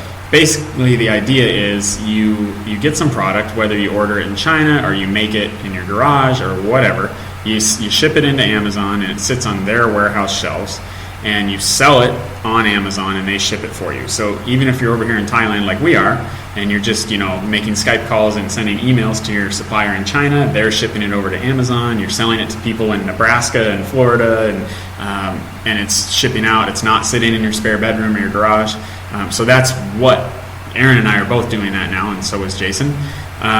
But something that I noticed that you were doing with some other people when you were just getting into the Amazon thing, and I think this applies to whatever people are doing, is you formed, you know, what is sometimes called a mastermind group. Yeah. You guys were working at the coffee shop about 100 meters from where we're sitting. Right. And I don't know if it was like every day or a couple times a week. Every day. So can you talk about, not so much about FBA specifically, but about learning with other people in that mastermind? What did that do for you? Absolutely. So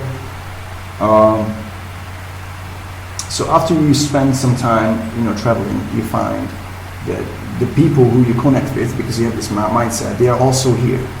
And then, but I would have to jump back a little bit. Okay. So after 6 years of England, I couldn't go for the citizenship for a different reason. Long story. So I didn't get it. I couldn't apply for it. And I was like, right, there's no need for me to stay in England anymore. I did everything in England that I really wanted to. And for the last half a year or year when I was living in London, I wasn't actually like working anymore. I was just like enjoying life and, you know, going to places and seeing friends and all that. And it was great. I didn't want to leave London before I really did London properly. So I knew that when I leave, I know that I'm fulfilled. I don't need to go back anymore because I probably won't, not to live. And then I was like, right, I had this dream when I left Hungary that I'm going to do an internet business, right? Because to be fully location independent. I was kind of like location independent because I only had to work like a couple of months a year, and technically that was enough to sustain. I worked a little bit more because I had to be in England. Also, I wanted to build up a good amount of money that will last you for many years. Mm-hmm. My goal was to save up enough money that will last you 10 years. 10 years in Asia. Yep. Just like 4.5 years in London. Right. So yeah, and when this was done, I'm like, well, why didn't I start building an online business while I was in the UK? And of course I didn't, because my day rate was so high compared to what you can be earning with, when you start up an online business, you're making $1,000 and you're like, oh my God, like, wow. Well, that doesn't seem that great compared to my day rate. Yeah. And when you're living in a place as expensive as London. Exactly. If you're living here in Thailand making $1,000 a month, you're doing pretty good. Yeah. So I was like, okay, well, I made all the money that I wanted to make. I could stay here and try to make more, but what difference is it gonna make? Nothing. I have enough cushion now. And I'm like, okay, I have my little business fund. I'm like, I'm gonna put X amount into this business, X amount to that business. And I was like, you know what, I'm gonna come to Thailand and start a hostel. Or co-own a hostel. Mm-hmm. And I was like, right, do I go to Colombia, Medellin, which is an amazing place and safe, even though it's in Colombia. Colombia is safe now, and so is Medellin. It used to be the drug capital. They really cleaned it up. The military really cleaned it up. It's an amazing place. 25 degrees all year around Celsius. Yeah. So I don't know how much that is in Fahrenheit, but very comfortable. Right around 70, I think. They call it the city of the eternal spring, and it's true. So a great place. I'm like, should I go back there, or I kind of miss Chiang Mai now? Should I come to Chiang Mai? And I was like, I'm gonna come to Chiang Mai for a while. And then and then the nomad community was here. Like there's so many more people now. I know all the restaurants, and then there's more, and there's coffee shops. It's just great. And then you meet the like-minded people who also want to make money online, and be like, hey, we heard about this one, we heard about that thing, and we trying it out. And then all of a sudden you realize that just because there's like 20 people around you at least who want to do the same type of business, like, wow, and there's people who are already making it happen, and you're all friends. You can just ask a simple question. It's like, hey man, like I'm trying to do this. This is where I got stuck. Could you take a look at it? And they will. This doesn't happen in London or anywhere. You would either have to pay for it. Yep. You would be doubting it if it's worth it or not. Probably is. You wouldn't get that great of a service because it's not face-to-face friendship type of thing. And you don't get as much time, and it's just not gonna, and you don't know anyone. You will always feel alone. Like, oh my god. That's huge. Yeah. Whereas here, everybody's doing the same thing, and man, like we mentioned this every single day. Like we kind of we were talking about stuff, we were like researching stuff, and had lunch together, had coffee together, went to sit by the pool. So we were having this amazing life. Yeah. It didn't feel work at all. If we were on a holiday, but the business was kind of for me. And I tried out different things, different trends came and went and came. But this Amazon business seemed like the best one to me. Again, if somebody's listening, is basically buying some things from, let's say, China, or you can buy some from here or from the United States and sell it online, mainly on Amazon. Why Amazon? Because the buyers are already there. And if you're doing FBA, which is, Amazon will fulfill it for you, you don't even have to touch your inventory. You have to pay for this, of course. So finding the right product is a bit tricky, but it's definitely doable. And everybody who started doing it is making money now. Like the friends that we know, not many people dropped out. You know what? Actually, there's something about this business that it's common to a lot of businesses. There's the drop shipping model is another common one here. And something that I've seen is I have seen people fail with a product or a niche. Right. But what I tell people when they're getting into drop shipping or Amazon or whatever, I just if they ask for my advice, I say my first piece of advice is like do something. Exactly. You'll learn way more when you're doing than when you're reading and whatever. When your money's on the line and you're actually talking to real suppliers or meeting with people like you who are already selling, like you will learn way faster. And the other thing is, it's okay if your first product flops. It's fine. That happens. Right. Even Walmart puts stuff on their shelf and nobody buys it. Right. It happens. So it's scary as well, but if it happens, it's okay. I would say if you're willing to do 3, and learn along the way, you will succeed. Yeah, I can't think of one person who has had 3 products in a row fail. I can't even think anybody who had to do 3 to succeed. Right. Yeah, so maybe one. I don't even know people whose first product flopped. But let's say I know.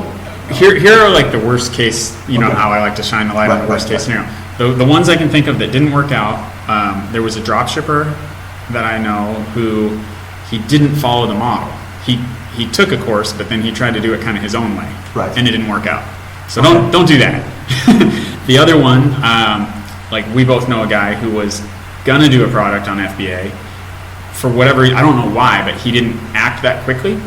I don't know if he was busy with other stuff or he didn't have the money. I know who you're talking about. We know who we're talking about. Yeah. And you probably know more about it than I do, but basically it was an opportunity, but now it's not, or at least something happened. Yeah, it's more competitive, basically. Yeah. So, delaying, and you can't blame the product or the business model on that one. It's just time to look for the other, okay, that one's not going to work now, what's next? By the way, that opportunity didn't close in a month, it closed in like 8 months. Yeah.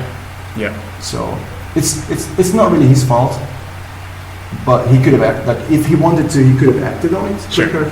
And that's just one opportunity that's not as good now, and it's just, okay, what else? Just find something else, So basically all I'm saying is if you're willing to be persistent, there's a decent chance your first product's going to do just fine. That's what happened to Aron, and that's what happened to me.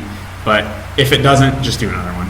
And it might, so it's going to take 3 months longer or something. It's okay. And people go to school for 5 years, and they pay for that pleasure, right? Well, Timothy Ferriss, whose podcast we mentioned, whose book we mentioned, he says, well, take your tuition money and then try different businesses. And man, if you took $10,000, which is like a year in a university, right, or something like that.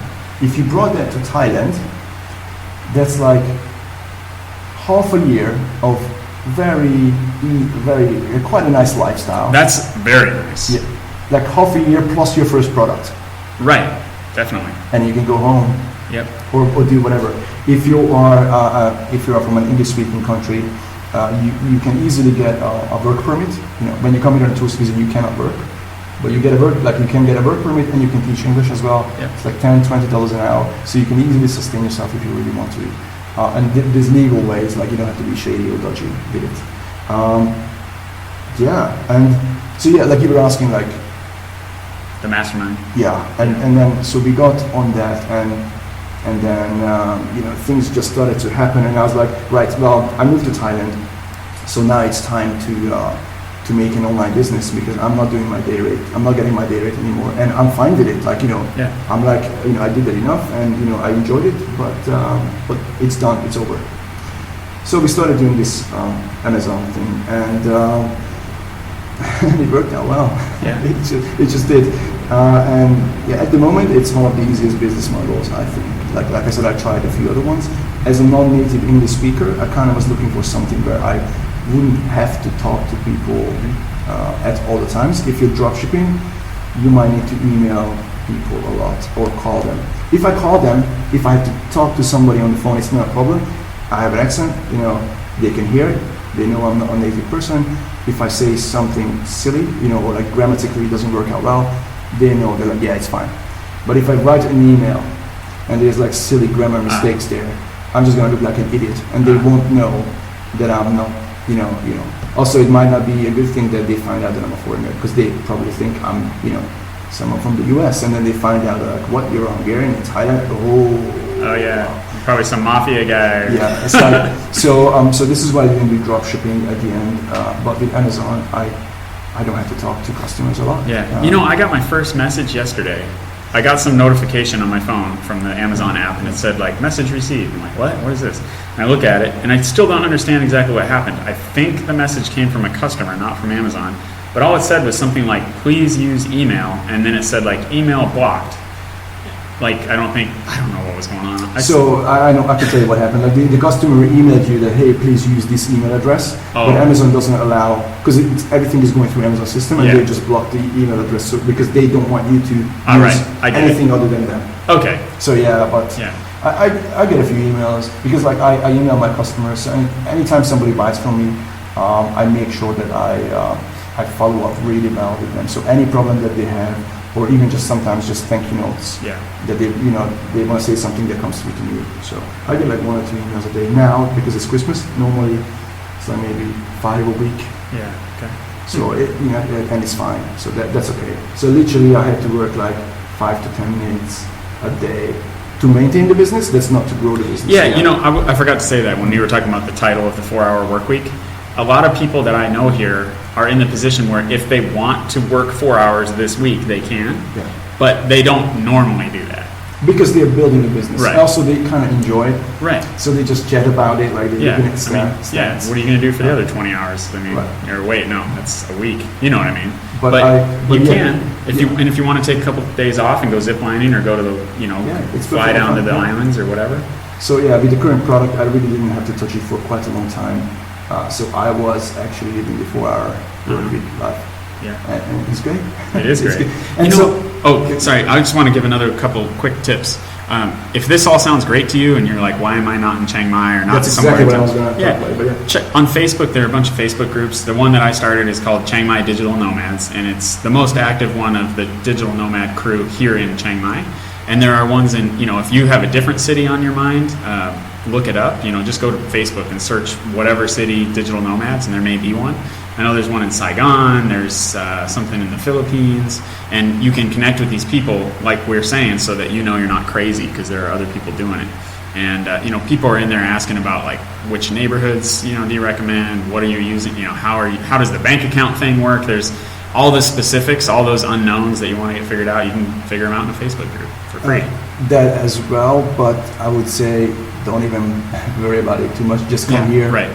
I agree. Come here and go from there. And if somebody's not so sure that they can succeed, or if it sounds too scary, fine, come for a month.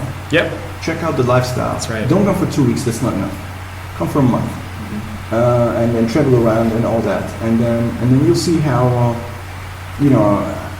if you're from the States, Australia, UK, or companies similar to this, it's just the leverage that you get from the currency difference is just insane. You can live a life that you wouldn't have thought that you could, and this is without taking advantage of things. So this is not being like harmful for the environment.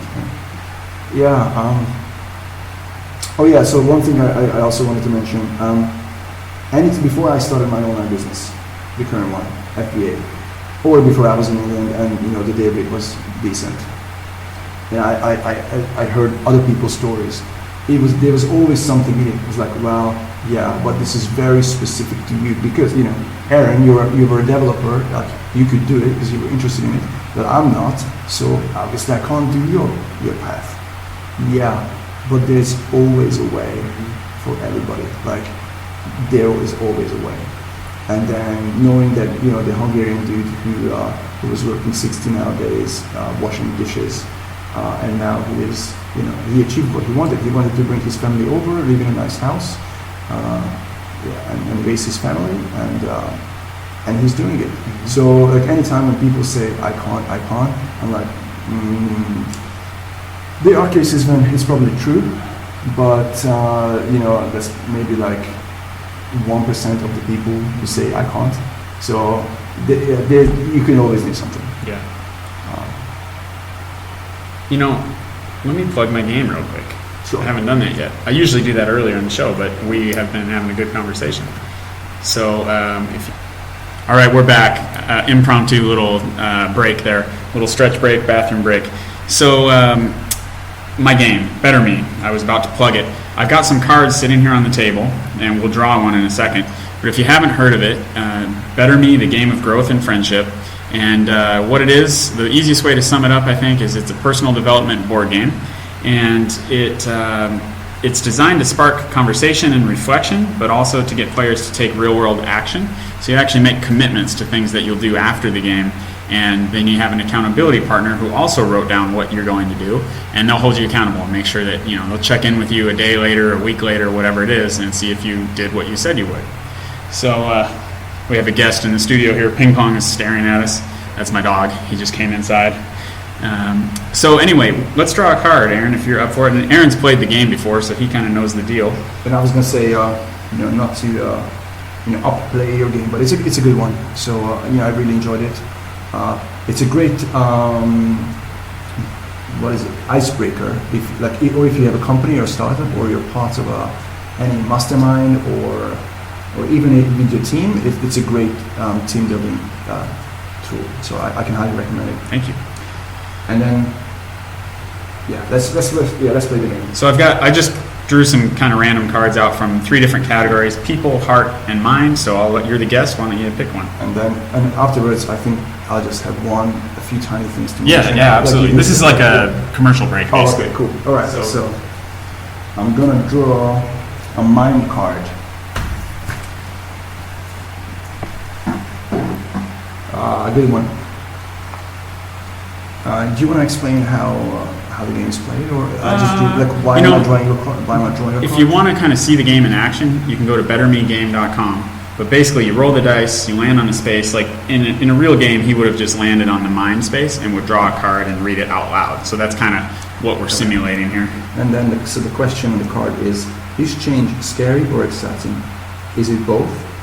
And then 1 point for drawing this card and sharing, and any player is welcome to share.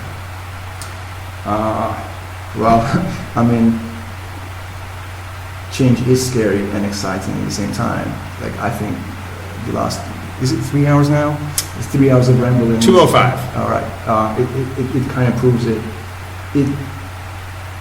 There isn't anything that happened throughout this journey of the last, let's say, 10 years, like 8 years or something like that, where I'm like, oh man, I wish I hadn't made that jump and it didn't work out. So, but it was always like, charging more is like, ooh, if I'm not going to get that contract, then I won't be able to make enough money. I won't be able to go to Thailand. Like, ooh, if I don't quit that restaurant job, if I is this, there's always something unknown. Yeah.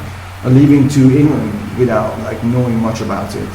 I read the document that kind of like told me how much rent is, how to get around London, how much the minimum wage is and things like that. But it was always scary.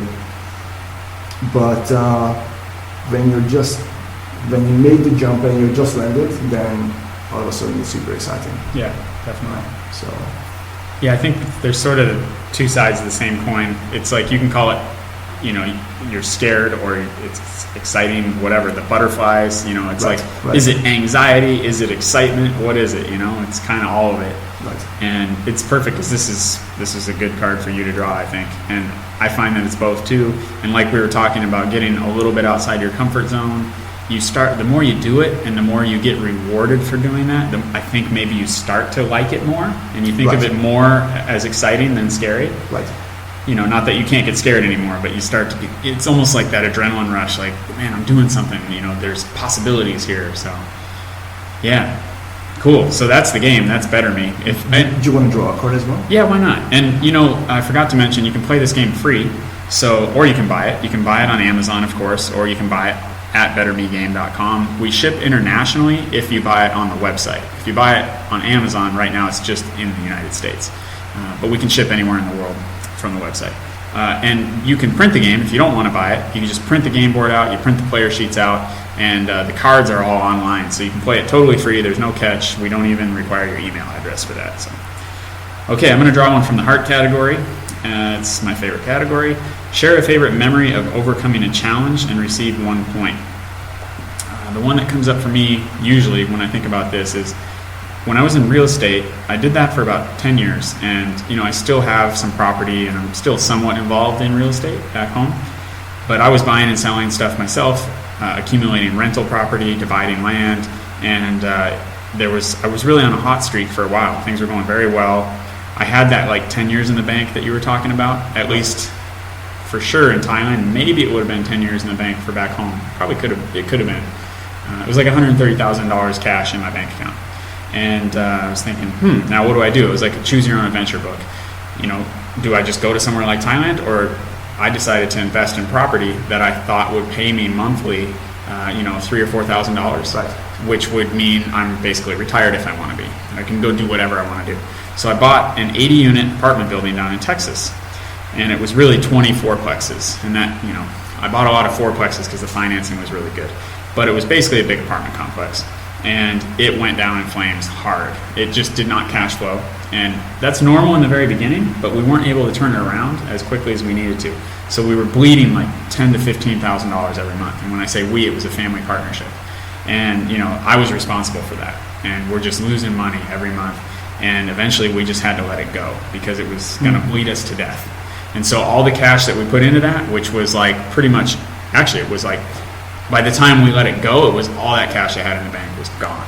Right. And I had debt left over from that, from lines of credit and things that I used to buy it. So I went from like 10 years in the bank to, I hope I can pay my mortgage next month on my own house, And so then I had to, basically, to give you the quickie version, it set me way back financially. I rented out the house I was living in, a 3-bedroom house. I went and rented a room in almost an identical house on the same street with my neighbor who was engaged. They broke it off, so he wanted a roommate. So I moved in almost the identical house, maybe even nicer, for like $450 a month instead of my mortgage of like $1,300 a month. Rented my house out at a small profit. Then I started a flea market and actually moved into the basement of the flea market where I lived for free. It wasn't bad. Right downtown within a walk of a bunch of restaurants and stuff. Right. But there was a time when I would go to the grocery store and hope that my credit card could buy me like eggs and bread, And so this whole, actually, Better Me is kind of like my big comeback, I sold the flea market, had enough in savings to come over here for, a year or two probably. I had like $10,000 in the bank and came over here, worked on Better Me, and it's working out.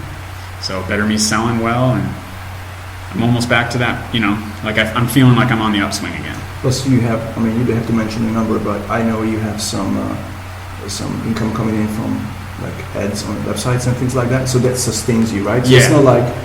It was. Honestly, lately, that's been like paying for my assistant and not a lot more. Right, okay. Not making Yeah. enough for me to live on. But Fair I enough. came over here with a savings, the rainy day fund.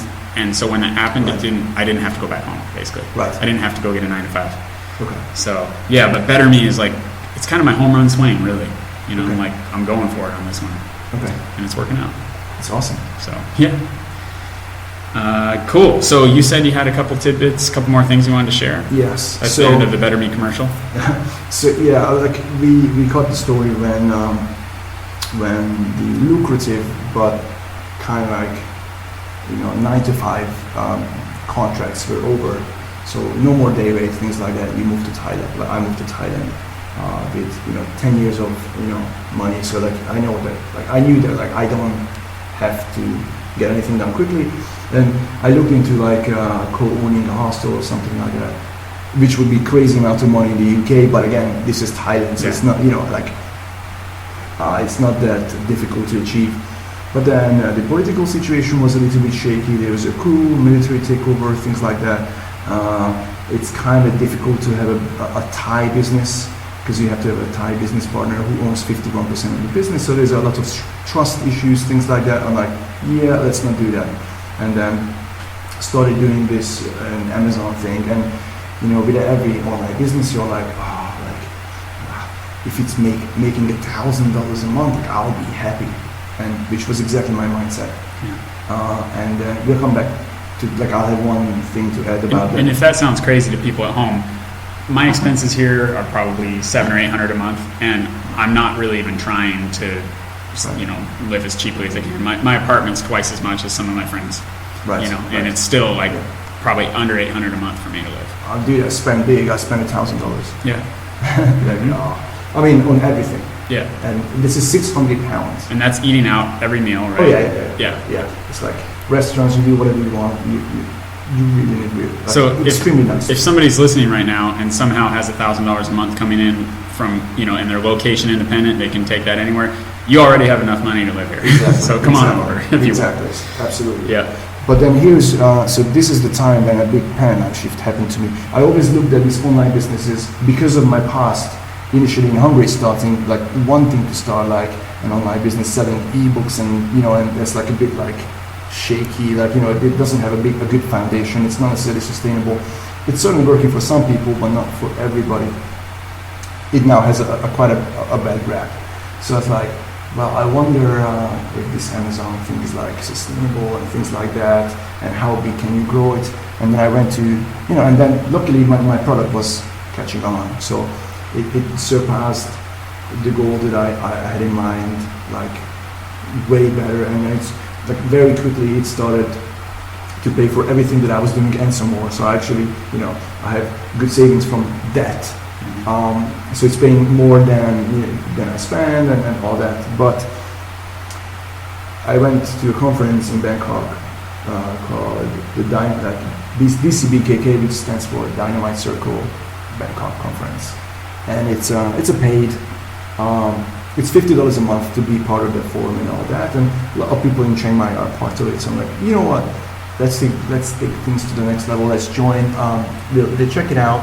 If it's not worth it, I'll just cancel my subscription. It's okay. It's a business expense. You have to experiment. And then I was in the room with 200, 400 people, and then like a lot of people in that room are bringing in $500,000 to $1 million revenue from Amazon businesses, things like that, things that are online, all sorts of things. Some are running service-based businesses, some are doing software as a service. So they have like some kind of a little website that has a monthly subscription. Most of them are actually e-commerce. Some of them do it on Amazon, some of them do it on Shopify. And one extremely eye-opening moment was when I realized that the people there are not twice as smart as you are. Mm-hmm. They're certainly doing some things better, and then they certainly know more than you do in certain areas, and the compound effect is that they're making $1 million. Again, this is revenue, not profit, but there are some people who actually make $1 million. But online businesses are not, it's not like some cheapskate thing that you can only do if you're in Chiang Mai and you just want to earn $1,000. No, like they are huge.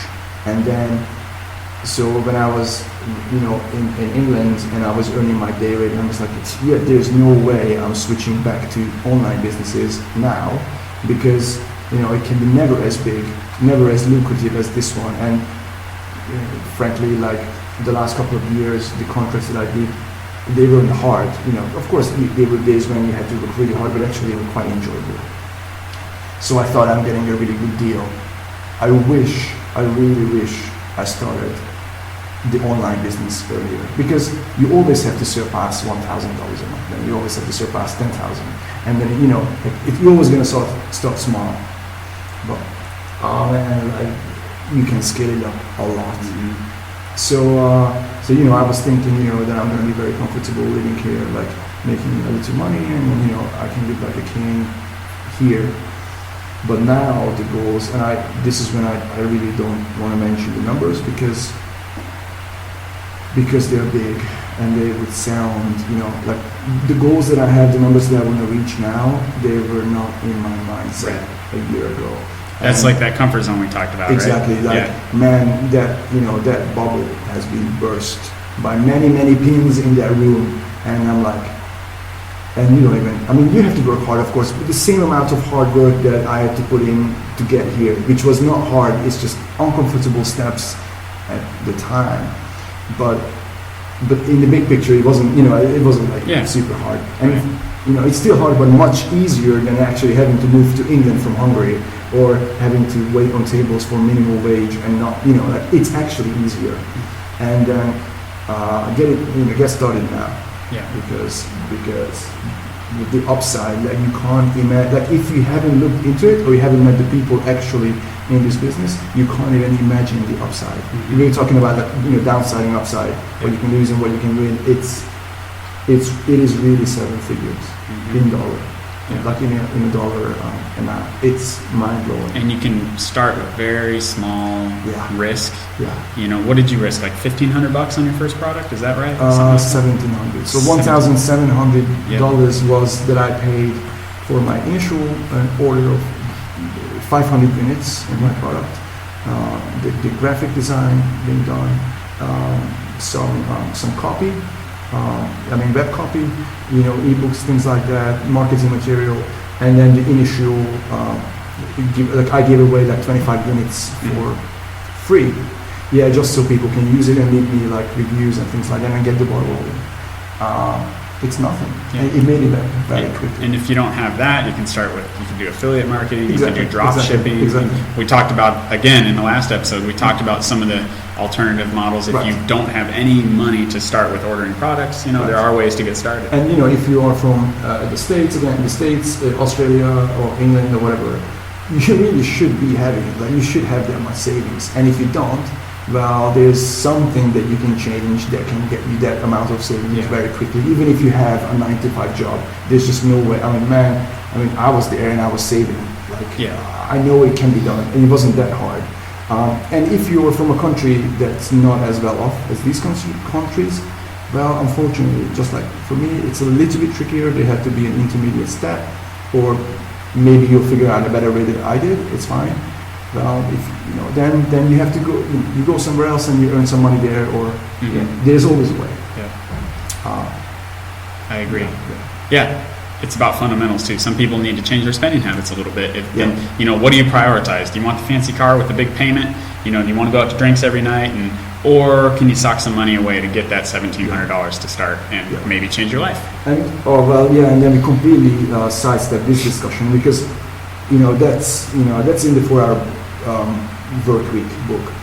Why do you want a Ferrari? Is it going to make you happier and things like that? It kind of goes a little bit deep. It's so true.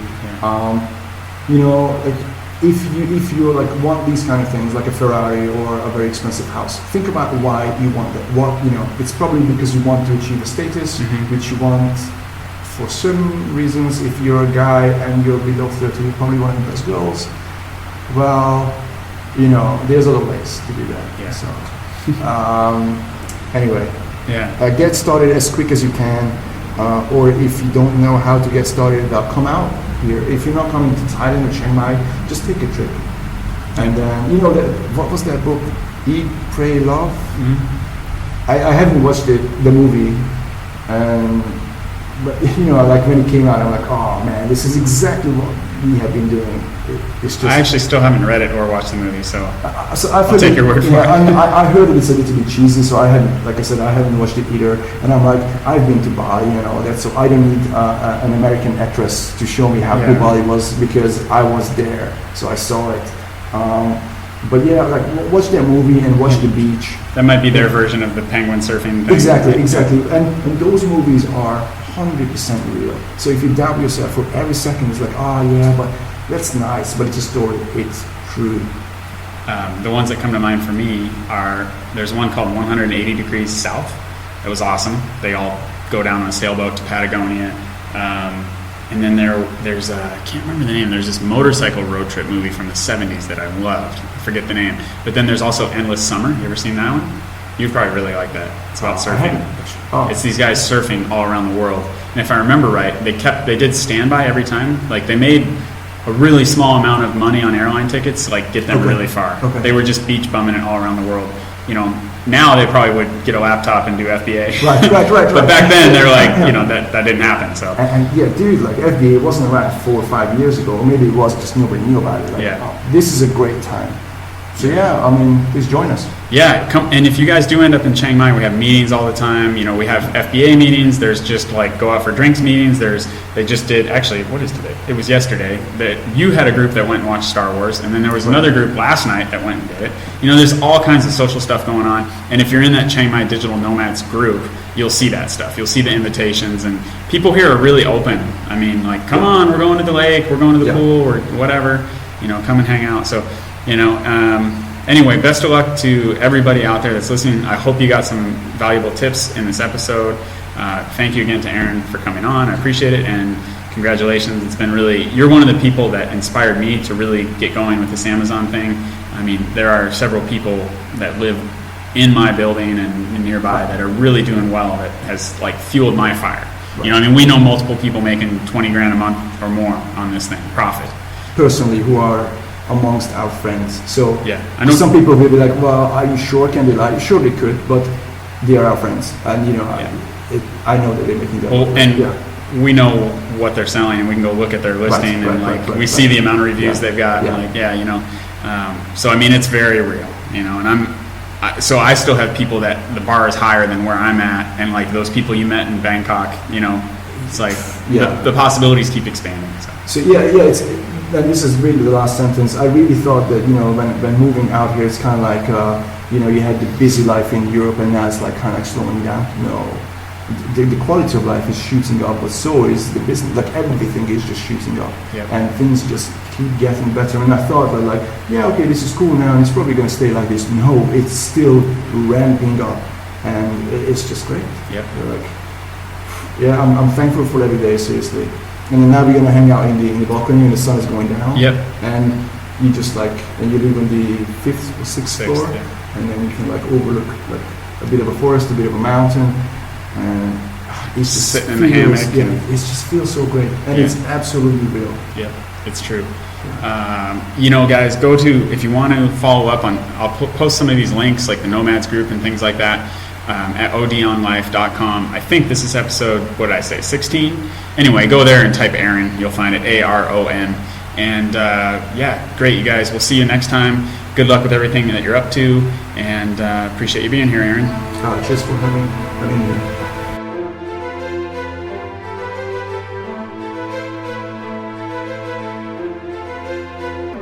Ladies and gentlemen, grab your pen and paper and write down 3 things you're grateful for.